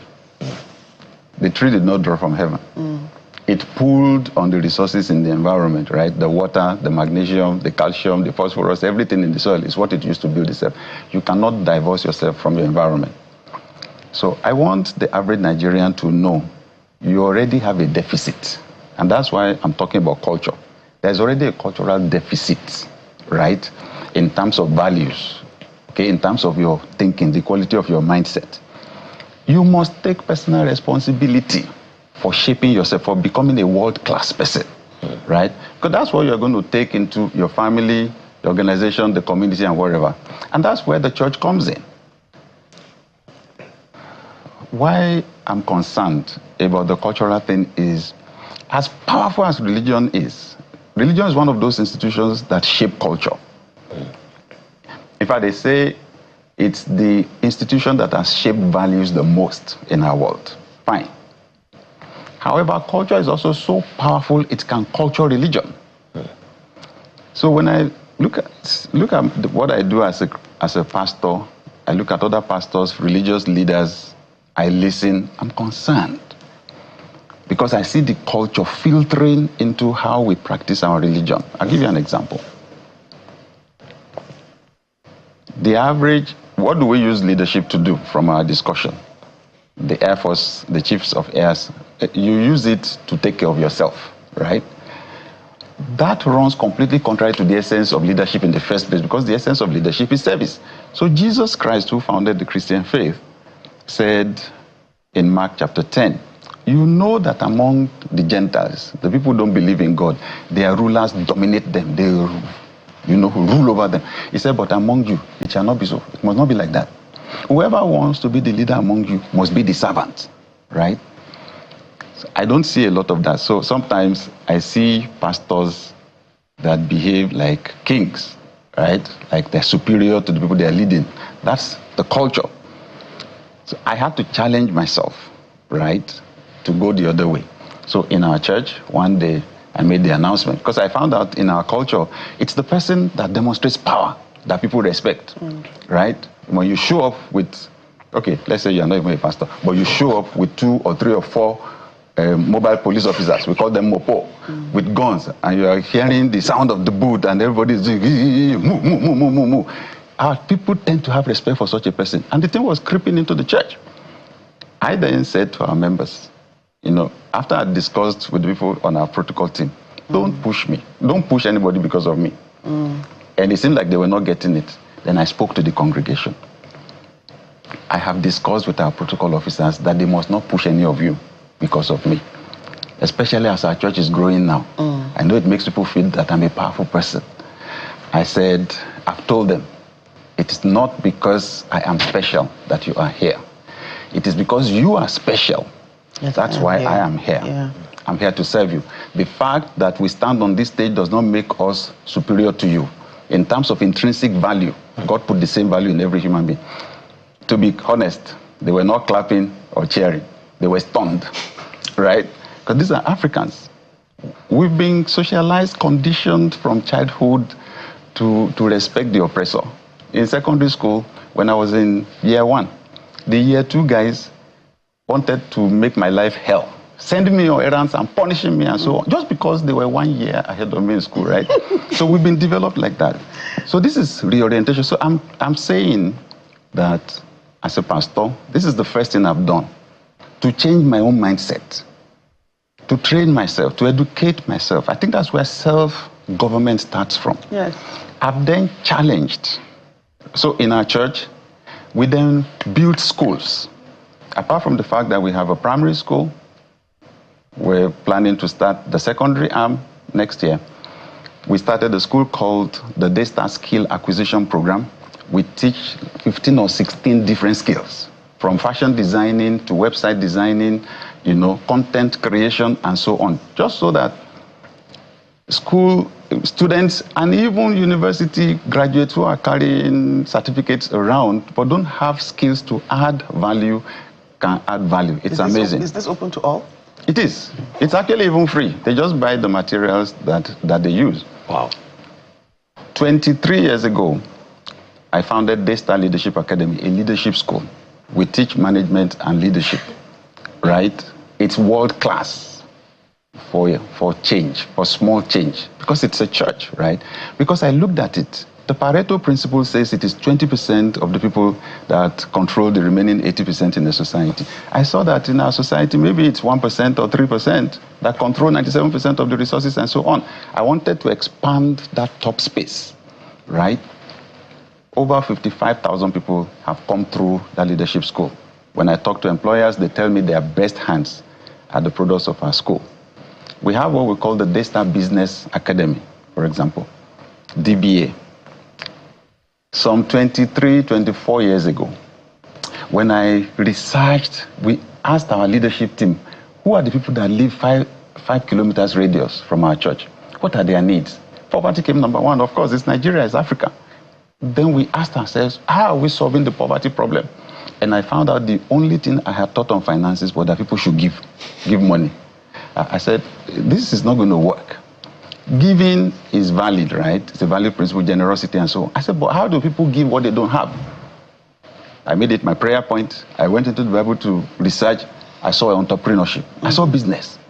Abraham was a businessman. Jacob was a businessman. Isaac was a businessman. I think we have to call you back for this conversation because we are running out of time. Right. So I started teaching entrepreneurship 7 a.m. on Sunday morning in church. It was crazy. I was going to come to that. People criticized me, right? But the products of that, what I was teaching 23, 24 years ago, are millionaires and billionaires now. They are the ones who now teach at our Daystar Business Academy. And then, like I said, we distribute food and so on. So much more that we do. Wow. If you would challenge, I know we are running out of the way of seconds. If you would challenge anyone specifically, or certain individuals in certain industries specifically, what would be, based on your experience, what would you be challenging them to do first? I'd like to speak to the elite class. People like myself in Nigeria. One way or the other, you've exercised self-government. You refuse to use the environment as excuse, right? There is a whole new generation behind us, large in population. What are we going to do with them? In fact, the question I want to ask those of us that are successful is, so what do you want to do with even more money? Now that you can afford to eat anything, the doctors are warning you that you should watch your cholesterol. What do you want to eat? Watch what you're eating. Yeah. At the end of the day, you've got to think legacy because you're not going to be here forever. And your legacy is not going to be built on what you have, but on what you give. Your success will not be measured by your acquisition, but by your contribution. For the first time, if Africa doesn't wake up now, the rest of the world, especially with this AI thing coming, they will gap us by another 200 years. Oh dear. We must do something now. Empower the young people. Tell them your stories. Let's make policies and let's make sure nobody is above the law. Create a level playing ground. Empower people. Let's build a nation that is prosperous. Well, thank you so much. Oh, God, I wish we had more time. Thank you so much for your time this morning. And by the way, I'm seeing billboards around the city that your church is 30 years now. But anyway, well, I mean, we've been doing what we've been doing for 30 years. Oh, really? Thousands and thousands of lives influenced. We think we should take a few seconds to give some gratitude on November 15 and 16. All right. Thank you so much for your time this morning. Dr. Sam Adeyemi, global speaker, strategic leadership expert, and clergy. We rarely just talk about that one. Thank you so much for your time this morning. Thank you for having me. Okay, so what's your own responsibility to this great nation? Well, there's more when we return from this break. To stay with us.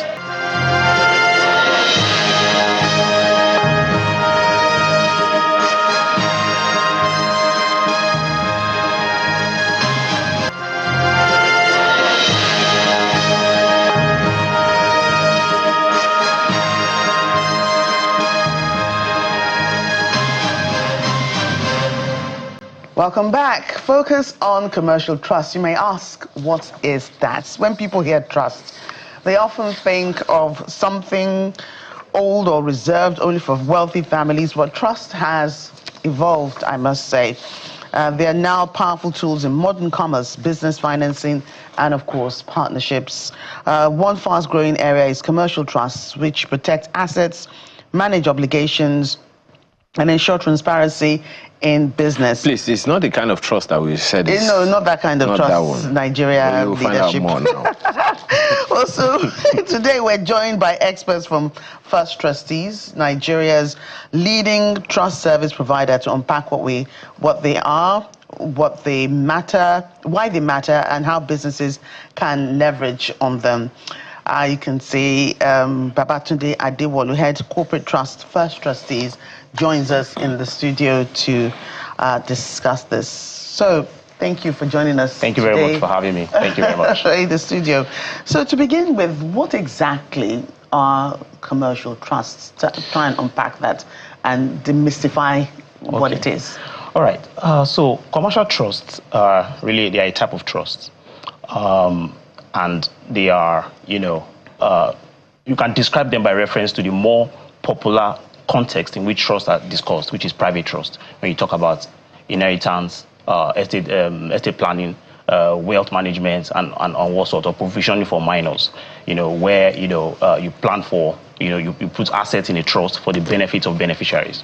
Commercial trusts actually, are modeled after private trusts. They share a common history, but private trusts were the original trusts. And how did they come about? Let's just go back in time to the 1100s and the 1200s, medieval England, where knights, warriors, go to fight, for the control of the Holy Land. And when they go for these wars, they leave vast estates in land in England.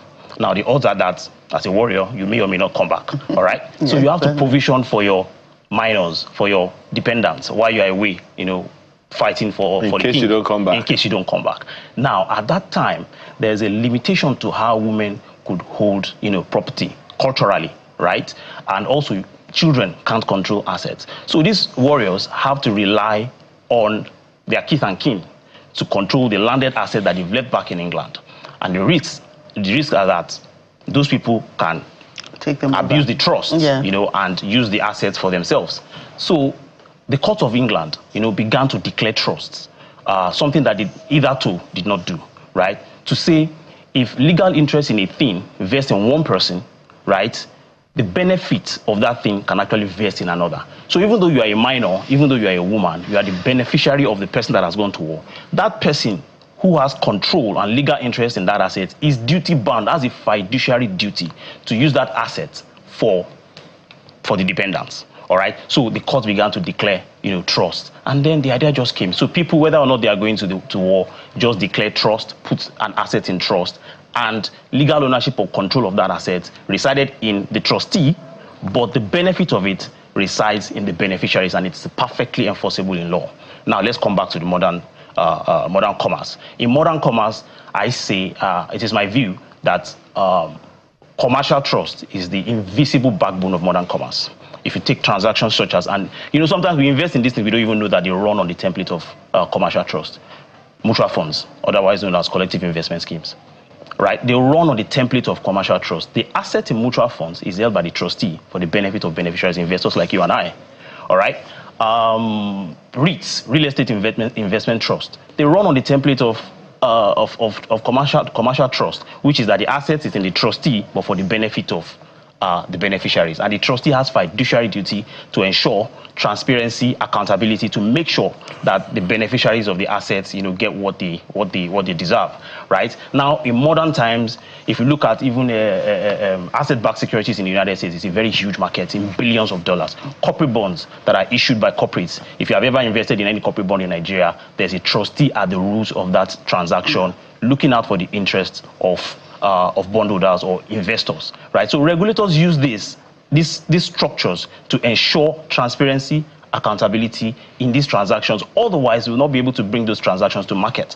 So we actually use commercial trust to make investment opportunities meet investors. So in a nutshell, we cannot pack it as we go along, but in a nutshell, that's commercial trust for you.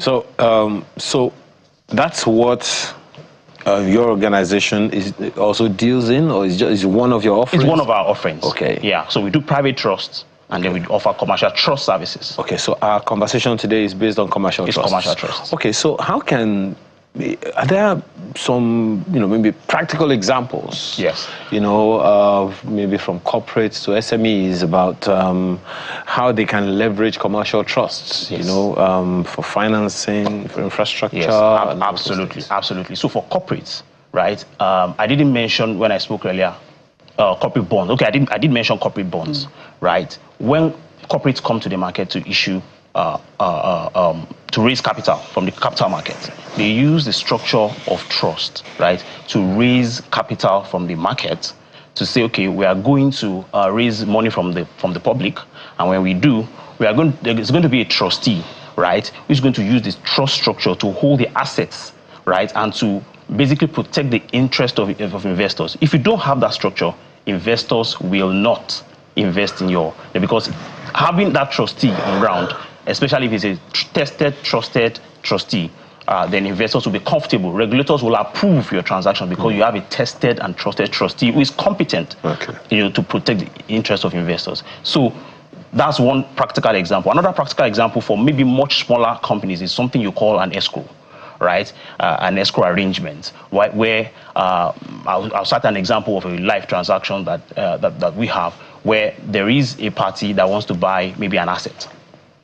All right, he has the money, but not at once. So he says, okay, you know what? I will pay for this asset in installments. Let's say 2 installments, right? But I will pay the money to a trustee. It's an escrow agent.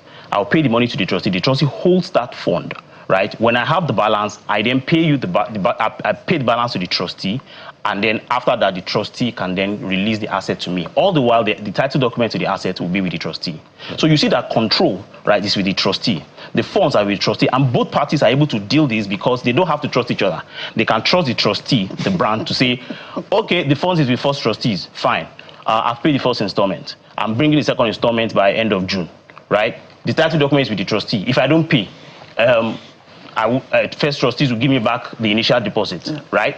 But the title goes back to the owner, then transaction doesn't happen. I'm not obliged to you, I'm not obliged to me, transaction ends. But if I'm able to pay the balance, there's nothing the other side can do. I will get the title documents because they are with a trustee. So you see how control the trustee is being able to make a transaction that would otherwise have been difficult to consummate, to be consummated. So those are like practical examples. Employee share schemes is another one. We've had maybe hospitals or hotels come to us and say, our people are leaving, our doctors are leaving, right?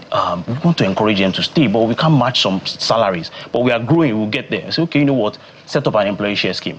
An employee share scheme is where employees are given a chunk of the ownership of the shares of the company to make them feel, and to actually have a stake in the company, right? And as the company is doing well, they're also doing well because their shares are appreciating, they get dividends just like, right? But to make it transparent, if you run it on the trust structure, those shares as a block are left with a trustee. So you know that so far you are in the employ of that company. The company can just say, he didn't increase me the car park yesterday, so he's not going to get his dividend this year. The trustee will ensure, because the dividend goes straight to the trustee, and then the trustee then gives it to whoever, right? And if there are rules around how to then get your own shares, ultimately maybe when you are leaving, there are scheme rules, right, that define, okay, if I'm leaving, can I take my shares and you say, okay, yeah, you can, but maybe you should have spent 10, 20 years before you can go, and all of that. You are sure, because it is run based on a trust structure, you can be sure that you will get those shares. But if it is run maybe internally, right, you can say, no, we don't, he's not getting it. Go to court if you want to go to court. Right, yeah. So those are practical examples of how commercial trust, can be used, to bring transparency, accountability, into transactions. There's a level of confidence that comes with what you do, which I've seen, and that's why you're here. So first trustees, where do they come in all of this to ensure, in handling corporate and commercial trust mandates? Tell us exactly what you do and why, everyone should trust you to do their business. I think I would express that in 3 words. I think one is talent. Another is brand, right? And of course, professionalism. I would say those three key things are very important. Now, like I mentioned, if the examples that I've given on this kind of transactions, if I brought in my younger brother to come and act on that thing, all right, the other side will be like, I'm not sure, I don't even know him. Are we sure we are able to deal this? Or I bring a brand that is not well known, right, and that they can't trust. The transaction will still not happen because you need that central party that everyone can trust, right, to say, okay, because this party is involved, I am confident that this thing will happen and they will act according to what they say they will do and according to the transaction documents. So that brand, First Trustees is one of the first trustees in Nigeria, right, in terms of when we came to be, right, it's one of the oldest, right. Number two, in terms of accomplishment within the market, we are one of the best, right. So, for example, I was talking about mutual funds the other time. In mutual funds, we are the biggest in that space. In corporate bonds, we are one of the biggest, right. So you know that the trustee that you are bringing on board has the track record and experience. So you are not just talking to some, shadowy figure. You are talking to a tested and trusted brand. And of course, talent. In terms of talent, we are able to attract talents who are able to deal these transactions and, make them, go easy for all the parties involved and, for the transaction to have that kind of robust structure and, efficiency that is needed to pull the transaction through. So I would say professionalism, brand strength, right, and talent. That's what drives it. Give us an idea of the entry level.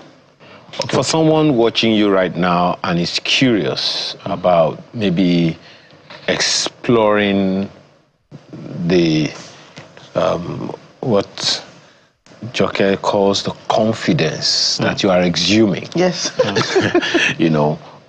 What's the entry level? How does the person start? What does anyone need to start? Is it only corporates that can do commercial trusts, or is it something that individuals can do?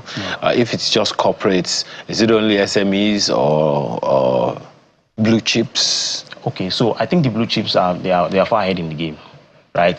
The blue chips have been using commercial trusts. All the transactions I mentioned, if you are going to issue a corporate bond now in billions, right, those are the blue chips, all right? That's why I actually mentioned examples of, smaller companies that are maybe you're just trying to develop a 4-bedroom flat in Magodo. You are just coming up, all right? Transaction size is maybe less than, maybe 100 million, 150 million. You're just trying to do something small, but you have trust issues, right? And you feel, okay, I can actually leverage trust structure to be sure that I won't go wrong in this transaction. So every cadre of corporates, right, has the kind of thing they can sign up to. So for corporate bond, for example, you know that there are certain disclosures that are needed because it's issued to the public, right? The SEC, the Securities and Exchange Commission, is involved. So some types of corporates may not be able to access that level, all right, until they've gotten to that stage. But for smaller things like, escrow arrangements or employee share schemes where you're just growing, I mean, these employee share schemes, startups use it, right? To say, okay, you know what, it's early days, right? It's early days, but look, we are going to grow big, and having a stake in the company right now is what guarantees that when we grow, you will make it as the company is making it. All right. So to answer your question directly, it is not a one-size-fits-all. You have to look at the level that you are to know what you can access. Interesting. Just a quick one. So you're saying that sole business, sole owner, sole proprietorship. Yeah. Because now with the CAMA 2020, one person can own a limited liability company, and he doesn't want to share, he doesn't want to have co-directors, but he can have this commercial trust system to engage other people.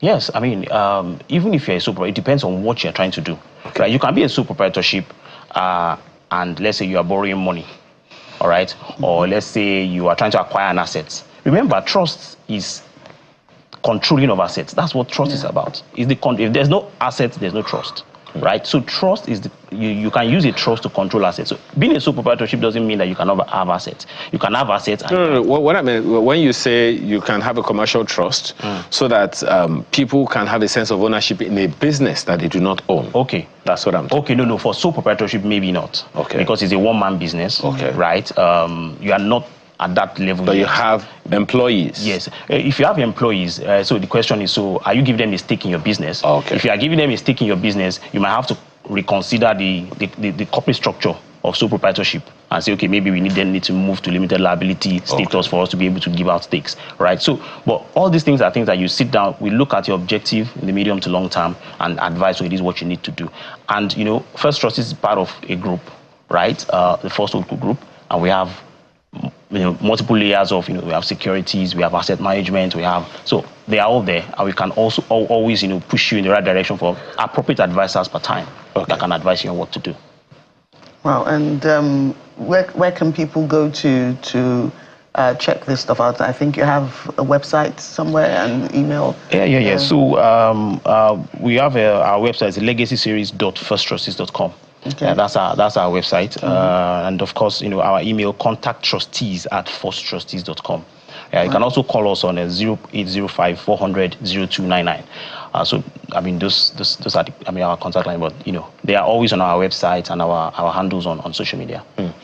What kind of feedback have you gotten over time in the course of doing your job, particularly this particular initiative?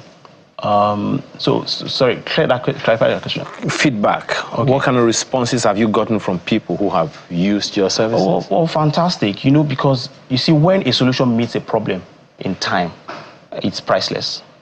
You see, because I'll give you an example. There is a business that we helped. They were trying to unlock capital from banks. All right. They had assets, a factory somewhere in Shagamu. Right, and they had a relationship with a bank for a long time, like mid-90s. They have been dedicated to that bank from the mid-90s. They've been using, but they were not aware that leveraging trust structure could help them use the same assets that they had been using to collateralize the facilities to that particular bank since the 90s, that they could use a trust structure to actually use that same asset to collateralize a different facility from another bank. So, they came and they were wringing their hands and they were saying, somebody said we should talk to a trustee. We don't even know what it means. And we were like, okay, what's your situation? And they told us, their situation. We said, okay, why don't you talk to our bank? Talk to other banks. These assets, the value is quite substantial, right? And the facility you are getting from this lender is quite a fraction of the value of your assets. So you can actually put this asset in a security trust with First Trustees, tell your lenders that all of them will share from that trust pool, right? So you are able to unlock more capital instead of being limited by what that one single bank has been giving you, all right? And the man just, he was like, how does that work? So don't worry, we'll handle you.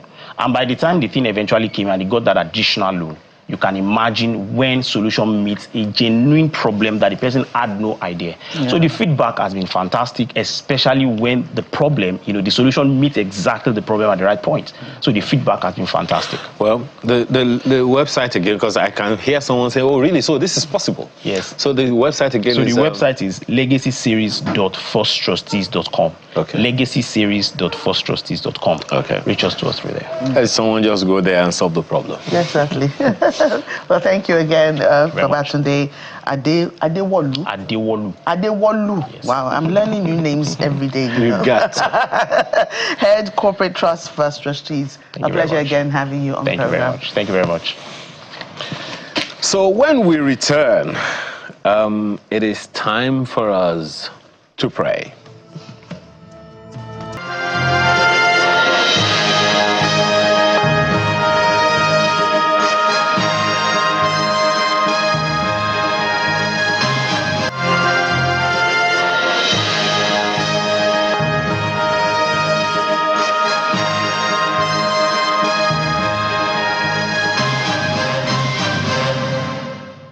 Welcome back. We are back, and so is the General Conference of the Church of Jesus Christ of Latter-day Saints.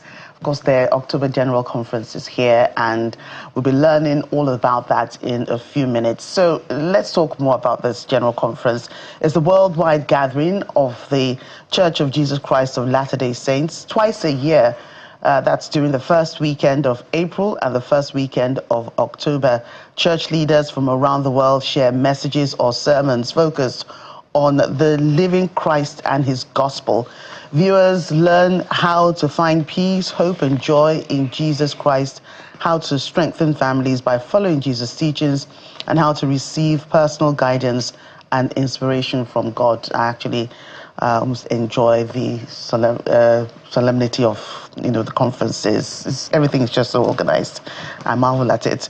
And joining us to discuss this, we have in our studios Ayodele Ajibola, the president of Ikorodu Stake. He joins us to this side sometimes. Yes, you don't know. Just face him. And we also have Funmilayo Sobiri, the area organizational advisor. She joins us in the studio. And we also have Naomi Ali, president, Institute Student Council, Wuse Stake. She's also here with us. Thank you, ladies and gentlemen. Thank you for having us. Thank you so much. Allow me to throw the first salvo, okay? Yes. So, Mr. President, some people will be encountering this whole conversation for the first time. Yeah. So, first of all, tell us about this Church of Jesus Christ of Latter-day Saints General Conference. It happens twice a year. That's right. What's it all about? Okay, so it's a time that we get to listen to our prophets and our apostles. They share with us messages that are inspiring, that can give us hope, that can give us comfort. It happens twice a year, first weekend in April, first weekend in October. It is a time that we can hear God speak to us, actually. From personal experience, I've noticed that those messages are very timely in the sense that they address pressing issues, both for people in an environment and even personally. So we get to hear from God. And the other thing is that as we get into this experience, we learn something that is called personal revelation, because we know that we are hearing from God, our Heavenly Father. So we can develop that capacity to begin to know how we can continue to hear from Him, even beyond the conference. Is it something exclusively for Nigeria or Nigerians, or it's has a global remit to it? It does, actually. As a matter of fact, the conference itself is happening in Salt Lake, where people can attend physically. That's in the U.S. In the U.S., but it is being broadcasted to all over the world. Okay. In more than 30 languages, actually. Oh. Yeah, so any people can participate in it. So it is for everyone, members and non-members. Okay. Well, Mrs. Sobiri,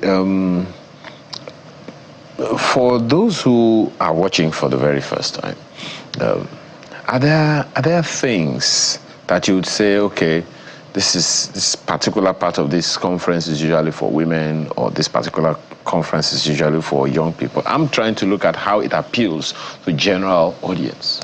Okay, thank you very much. The conference appeals to everybody in the sense that we speak of Christ.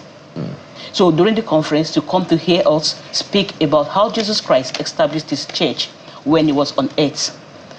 And also, we prophesy of Christ, where we talk about the death and resurrection of Jesus Christ, what we as sons and daughters of Heavenly Father can gain from believing and having faith in the Lord Jesus Christ. So if you look at it, there's no particular part that is either for men, women, or children, but rather for the whole populace. Madam, Ms. Ali, my interest is I'm usually very, how do I say, biased towards young people.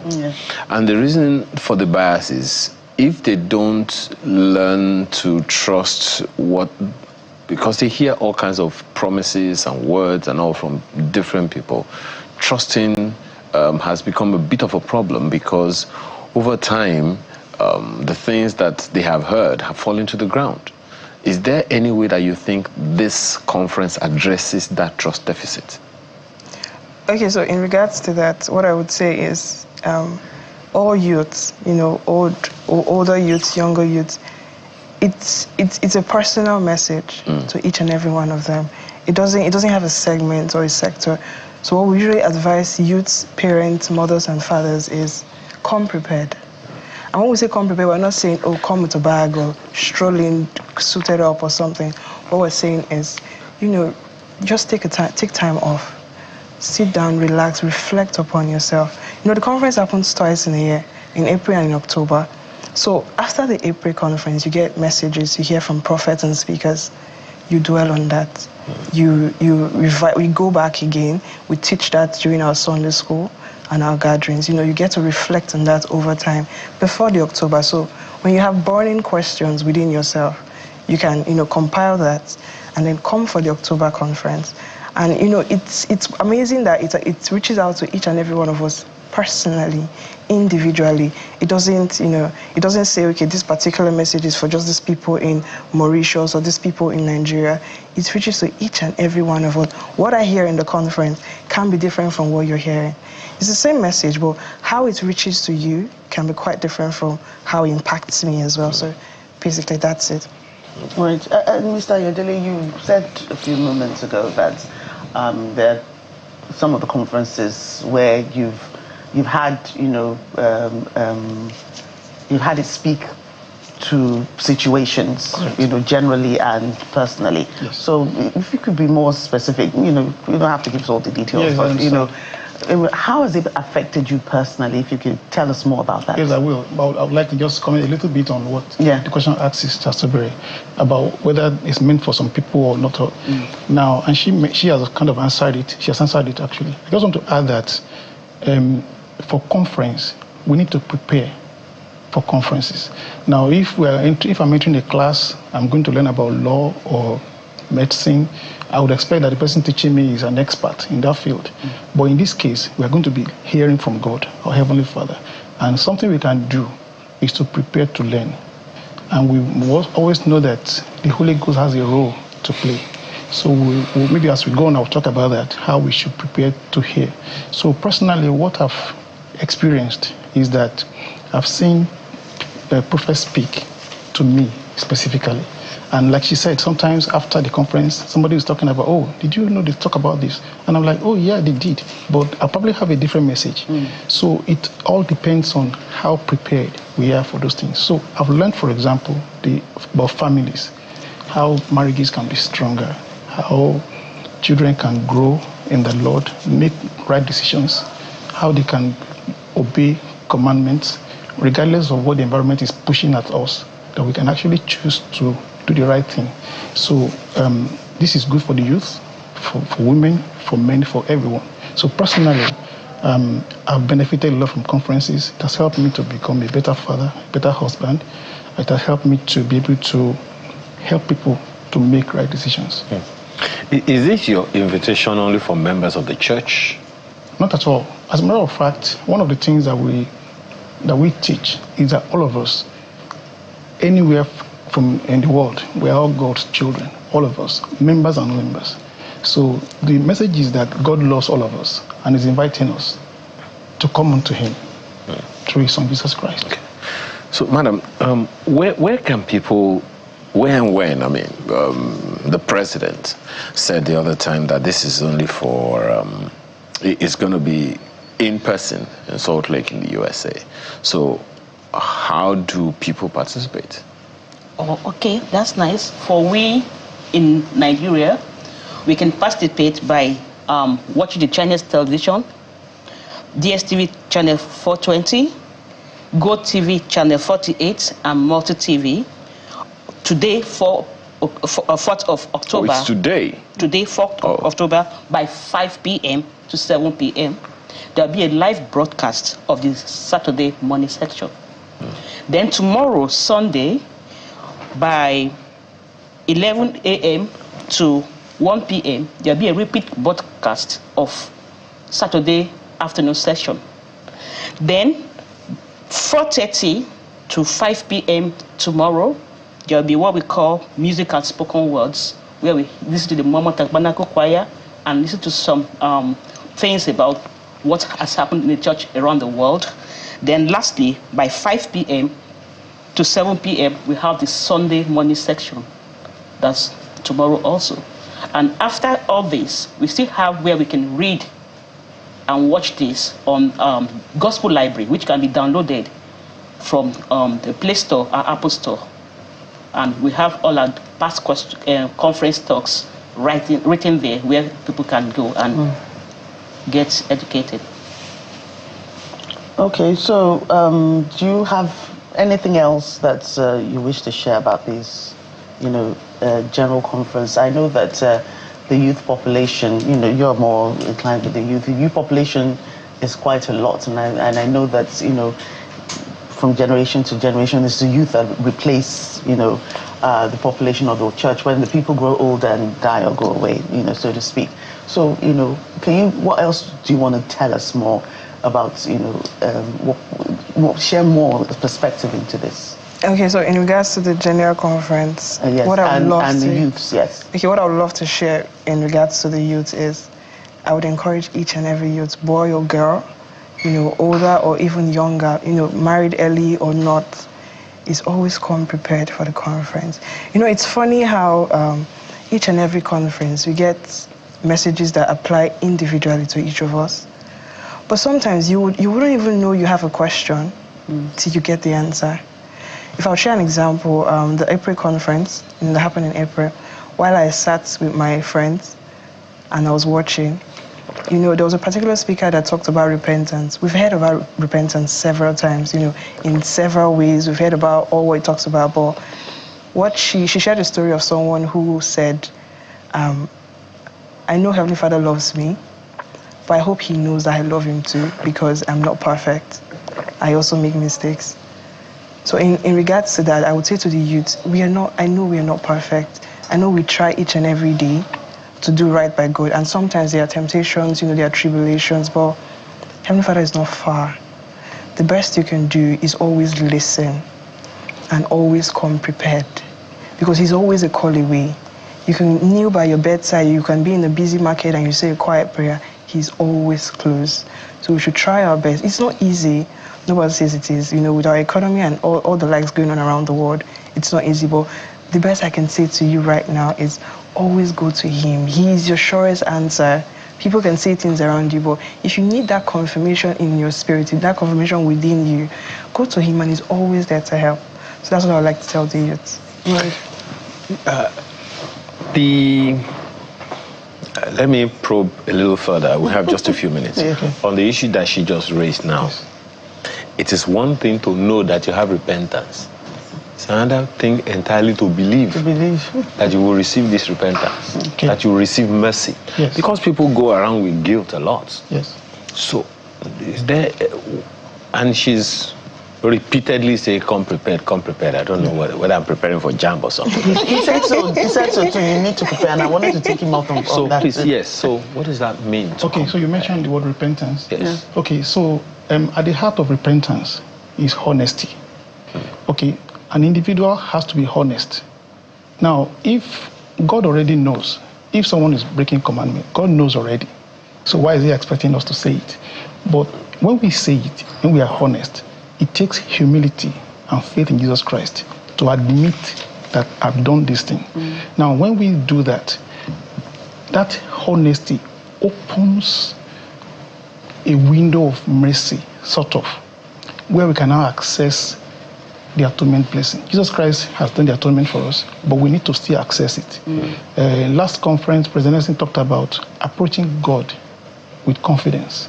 So it starts with honesty and humility. Then the miracle can now take place. Repentance is not like I was a bad person, now I'm a good person. That's not the way it is. That's not the way it works. At some point on the journey, the atonement gets involved. So, and for that to happen, there must be honesty, humility, and faith in Jesus Christ. Okay, so I have come, I have received repentance, and I go, and I still do the same thing again. Okay, well, so now repentance, okay, so being righteous doesn't mean that you don't commit sin. It doesn't mean that. But being righteous means you are constantly repenting, and you are doing it genuinely and sincerely. That somebody is worthy doesn't mean that he doesn't sin at all. It doesn't mean that. But it means that the person understands his identity, divine as a child of God, and he knows the reason why he's here on earth.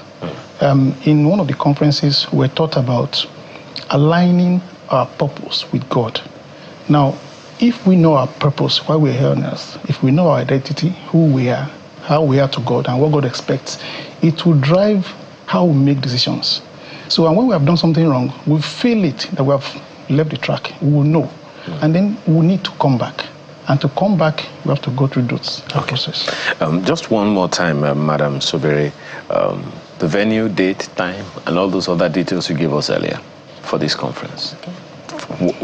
I mean, how can people log on again? Yes. The times and the... Is there a website also and stuff like that? The website, we have the Church of Jesus Christ we have www.churchofjesuschrist.org. Okay. Right. So that's the website for okay. the church. Yes. So all of this information is also on that website. Exactly. Okay. Yes. So, and you say that it is today?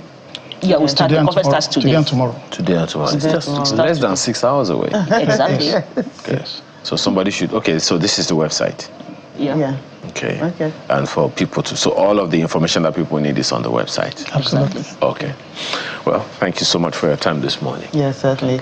That's Ayodele Ajibola, President, Ikorodu Stake, Fumilayo Subiri, Area Organization Advisor, and Naomi Ali, right?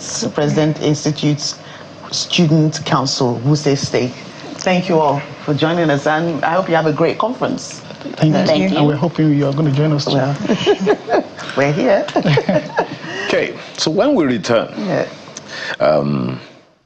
we want to see if it is possible to prevent some things that we hear young people have to go through when we return.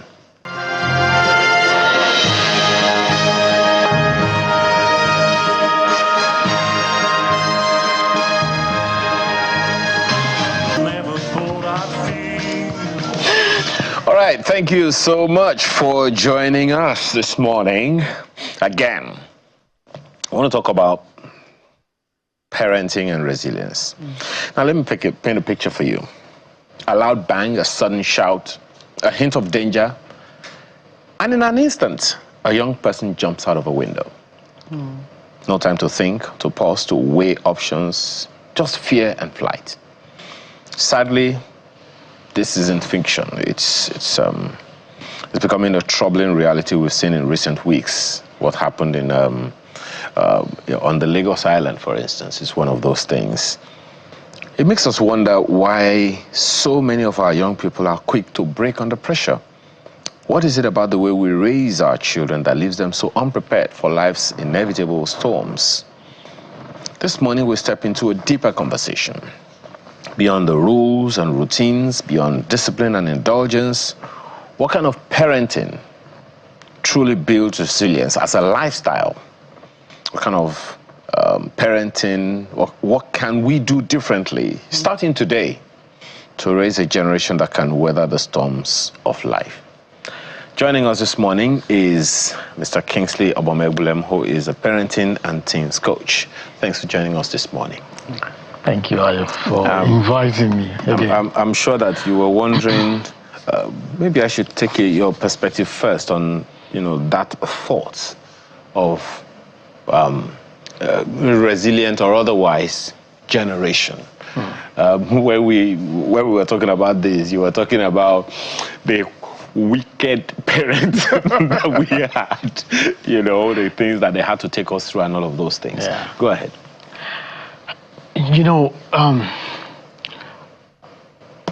I recall saying that there are some conversations that you need to include the caveat.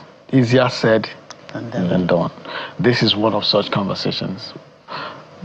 It is until you find yourself in front of the lion that you know how much you can run, how fast you can run. Until then, you could be described as a weakling or somebody who can't really run. So there are parents who have been able to simulate the lion situation on a daily basis, on a regular basis for their kids, just to see how they can function when the real lion shows up. However, there are parents that have done everything within their power to say, no, my children must not see a lion, let alone something that looks like one. And God forbid, it will not be their portion. No lion will show up. And that is the delusion they've been raising their kids, I like to use this metaphor where God gave you a child with several abilities, but you're raising the child like a child with disability. So what it means is you were given a wholesome child, but when you're done raising that child, the child develops a disability. So that is what we have currently. So essentially, we're raising them, we're cowing the potential. Potential, yes. We're raising children with disability. Okay, so nicely put. And that raises a lot more questions. So the problem is sometimes with the parenting. Definitely, it is with the parent.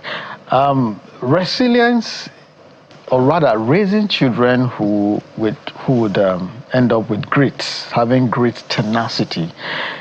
In this era, you need to be intentional about it. I was telling your colleague, I was meant to pick up my child. I thought the show would come on earlier, but she's heading home. So, what age? 17. Now, at her age, I was raised in Benin. I went to Epuma, Auchi, to write my JAMB examination. And my parents didn't know. We got to Epuma, there was nowhere to sleep. I was an altar boy. He called to me, let's go to the nearest Catholic church, introduce ourselves to them as altar boys. And they allowed us to sleep in the auditorium. And the following morning, we had our bath outside and we went to the exam hall. We wrote the exam and we're back in Benin. Quick thinking. You know, it's interesting. But my parents didn't know what they were doing when they were raising us. They didn't know what they were doing because it was by default. Do you understand? But today, we need to be intentional in raising resilient kids. How does that apply with parenting styles? Because I'm not even sure that parents know that, one, there is such a thing as parenting styles, and that, two, that they actually have parenting styles that are either positive or negative on the children. Yeah. Well, there's the one you call laissez-faire parenting or laissez-faire parenting, if we go by the appropriate pronunciation. That would be the neglecting. You just laissez-faire. You just go like that. Yeah, you just. The Anambra man calls it wow papa man. Yeah. You get it. Just the child. So is your life. Now it's a 50-50 thing. The child can turn out well, and the child can go the other way. Then you have the authoritarian parenting.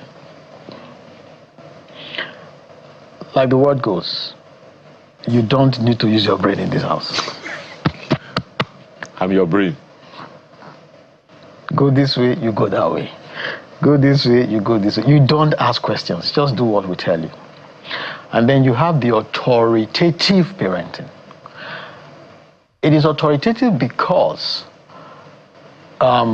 when you have something to say as a child, you put it on the table. Or you must make your case properly. Yeah.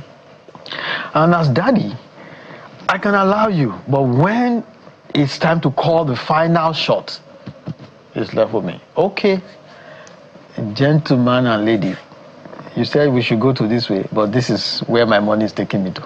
Okay, but they can also say, okay, that's what you guys want. Okay, let's do what you want.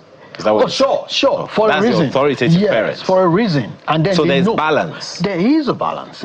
You have a voice, and you know the limit of the limitation of that voice. You know how much you can draw as far as the latitude you are given.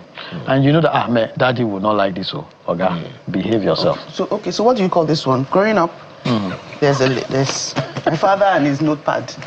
Daddy, I want to do my hair. All right, jockey, hair. Daddy, I need to buy books for school. Books for school. My brother will list 4 kids. So he lists this over a period of a week. He say, okay, when I get money, we'll get to this list.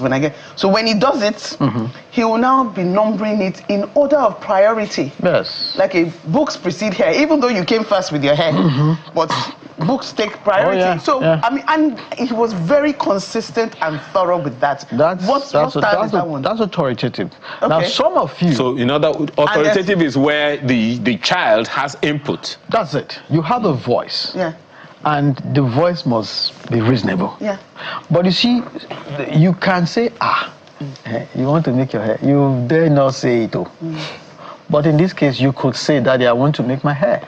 But some girls cannot even say, I want to buy sanitary pad. Do you understand? So, authoritative parenting also has to do with being intentional, being knowledgeable, and then being purpose-driven. In other words, I have an idea of what I can turn these children to, but let me also allow them express themselves. And you don't, you know you can't embrace madness in that house. However, daddy is friendly, but the friendship has, but the authoritarian parent, the house is like a barracks. How about the situation? I hear there's another one, confirm whether it's right or wrong, that they call permissive parenting. Yeah. Okay. Which is more like laissez-faire, kind of. But the difference is almost the same. But this one, you're deliberately allowing the child to misbehave. Not that you cannot, you like, I beg, they suffer when they suffer me. I don't want to make my child suffer like that. Please let her be. What if that's actually allowing the child to make mistakes and learn from those mistakes? No, you don't. It's not. It's not. How do I put it now? It's not a productive kind of parenting. Okay? Let me give you an example. Your parents didn't have TV while you were growing up. Now you have money. You have TV even in the kitchen. And in the children's room. You have TV everywhere in the house. All because you want to get even. That is trauma dictating your kind of parenting. You were raised in lack. Now you vowed, my children must not suffer. Even when the child even when you are indulging the child. Do you understand? So, it's also formed from lack of knowledge. You certainly know that the fact that I went through certain kind of lack doesn't mean my children must enjoy everything. I know a guy who confessed to me that growing up, fruit juice was scarce in the house, and the day he drank fruit juice he bought with his money, he said, so this thing is good like this. So you know what the guy does? He can take himself out, he will drink water, and he will down a pack of fruit juice. You know how big that thing is? So in his house, you have fruit juice everywhere. And a 5-6-year-old boy will take a pack of juice and drink the whole thing. And we say, boy, what is this? No, boy. I beg, I don't want to make this boy live the kind of life when I live. So that's permissive parenting. Now, of course, you have helicopter parenting. Oh my God. Which one is that one again?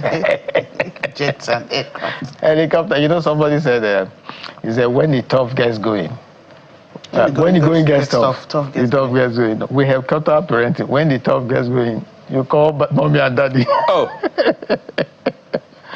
And they show up. they just appear. No. Ayo, what's that? Ayo, where are you? Oh, no. Honey, Ayo needs a pair of socks. Please, can you get Ayo a pair? So that child cannot be disciplined when mommy and daddy are... See what?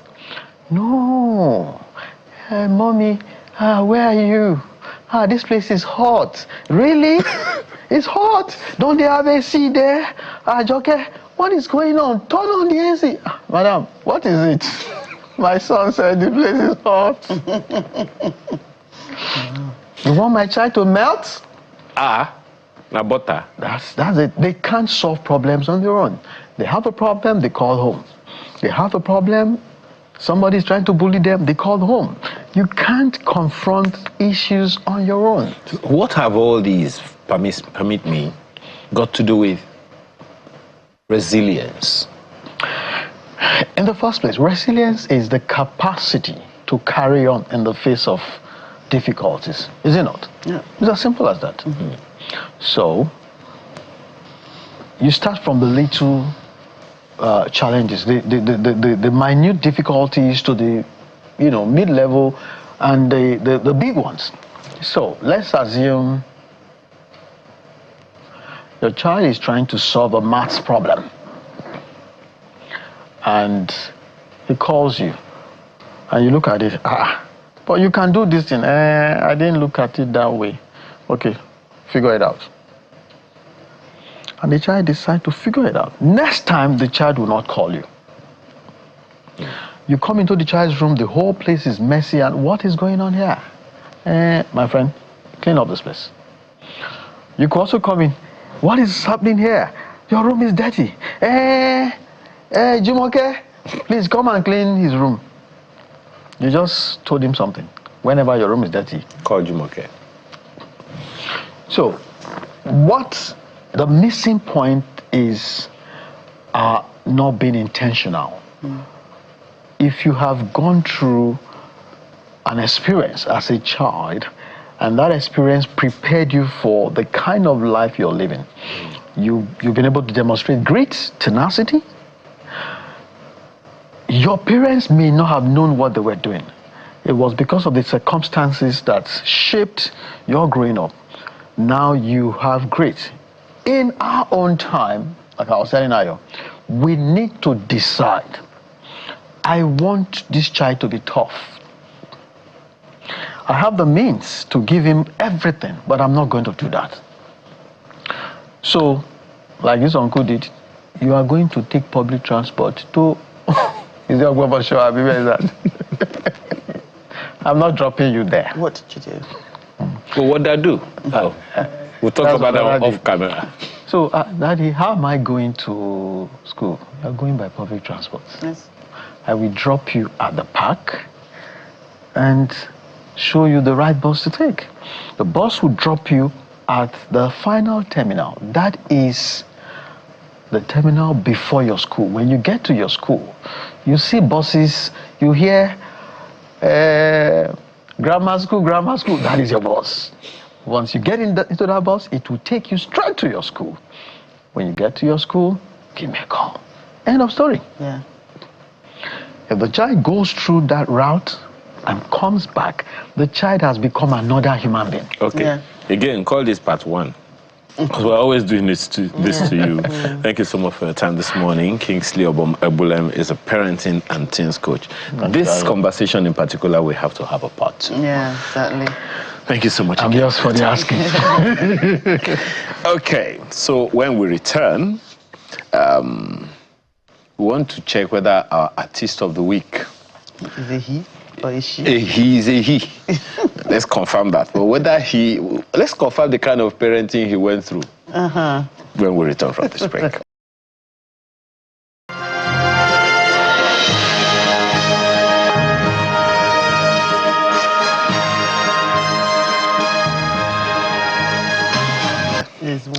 Is how these comedians just like to shade themselves. Yes, I concur. They call it self-depreciating humor. They're not the only ones, though. You now know what they say. They say you can't shame the shameless. Yeah, but... So once I have shamed myself, what do you want to shame again? Yes, so... Anyway, our guest this morning, our artist of the week, is the fellow you just saw. He's a stand-up comic, joke writer, actor, hype man, compere, entertainment, banker. No wonder they asked him to send 20K. His name is Jade Ogo Makana. Thank you so much for joining us this morning. Thank you very much, sir. It's good to be here, sir. It is well. Let me start with the banker. Okay. I dare you to send that 20K, but unfortunately, they have collected your phone from your hand, so you can't. But by now, there's more than 20K in that account now, so you dare him to send. What kind of 20K do you think? You think I'm asking for 20,000 naira? There is dollars. Let's know what we're doing. There is yen. Yeah, very good. There is CDs. Oh my God. Even though whatever. Anyway, thanks for joining us this morning. Thank you very much, sir. When did comedy start for you? I was in foreign level first semester. That was when I started thinking, I'm like, sir, if you do this thing, and then what were you studying? My apologies. I'm an economist. I did economics in school. Okay. So it started from foreign level. I was popular in school. Started doing stuff. But I was a funny guy. I've always been a funny guy, but I never knew I was going to do comedy at any point in time. So I got to a point, I said, it seems I can do this thing. And then I tried it. But first I tried it, people didn't laugh. people didn't laugh. Like, I was not like great. I was thinking again, well, shit, I feel do this thing like this. And then I got to NYSC camp, and then they said, we need comedians from every platoon and everything. And then I just came out. I just summoned courage, and then I came out. And then I was lucky enough to become third in the comedy competition. Because I was like using myself to make jokes and everything surrounding the NYC. You know, you have to match, and my leg is bad. So I was like, what is happening? I was like making jokes out of everything. And then people liked me. That was when I now started. It wasn't easy. I wasn't funny for a couple of times. But I kept on pushing. And thanks to Oma Baba, because I was under him, he was grooming me, and then I kept on learning. I started watching other people. He told me that every week I must write jokes. But how did you feel in the moment when you cracked jokes? You were funny. It was funny in school. People laughed, and it actually gave you confidence to say, I can do this thing. And then you're right there in the middle of it, and nobody laughed. How did you feel in the moment? I felt like entering the ground. They clapped me off the stage. Oh my gosh! Wow. But that's the thing about comedy. You have to. Everybody experience that. There is no comedian that will say that he or she wasn't funny before when they started. Every comedian experienced that. So you have to like keep pushing, and keep pushing, and keep pushing. It's just like football. You have to practice to become perfect. Okay, so my apologies. So this might be like, anyway, you have been making fun of yourself. Yeah, so I mean, you can. But when you say your leg is back, what happened? Well, I was 2 years, and then they gave me injection. Oh. So it was injection that my parents were not around. I think they went for something in a kennel or something like that, and then they like rushed me to the hospital. They gave me injection, and then 2 weeks later, I couldn't walk at all, like both legs, so I couldn't walk. And then a lot of physiotherapy and everything for them to like even get to this, for you to get to this point. But there's a reason for everything. Now the leg, they carry me go everywhere now. Okay, so what now gave you the courage to make what you in your sector call self-depreciating jokes? Because some people will be very embarrassed to talk about those. I think it's because of the kind of school I went to, because they yabbed me a lot, like right from GSS1, they abused me a lot, like a lot of yaps. So my dad I'll go back and go and meet my dad. Somebody's calling me this, somebody's calling me that. My dad would just say, no worry, say make I no worry. So I grew thick skin, like there's nothing anybody will say to me that I not go feel them.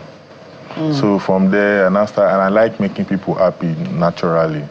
So I do all sorts of stuff, and then people just like it. That was how I just started using myself. And then I saw a particular guy, Crazy Legs. His legs is very, very bad. Very bad. Mine is better.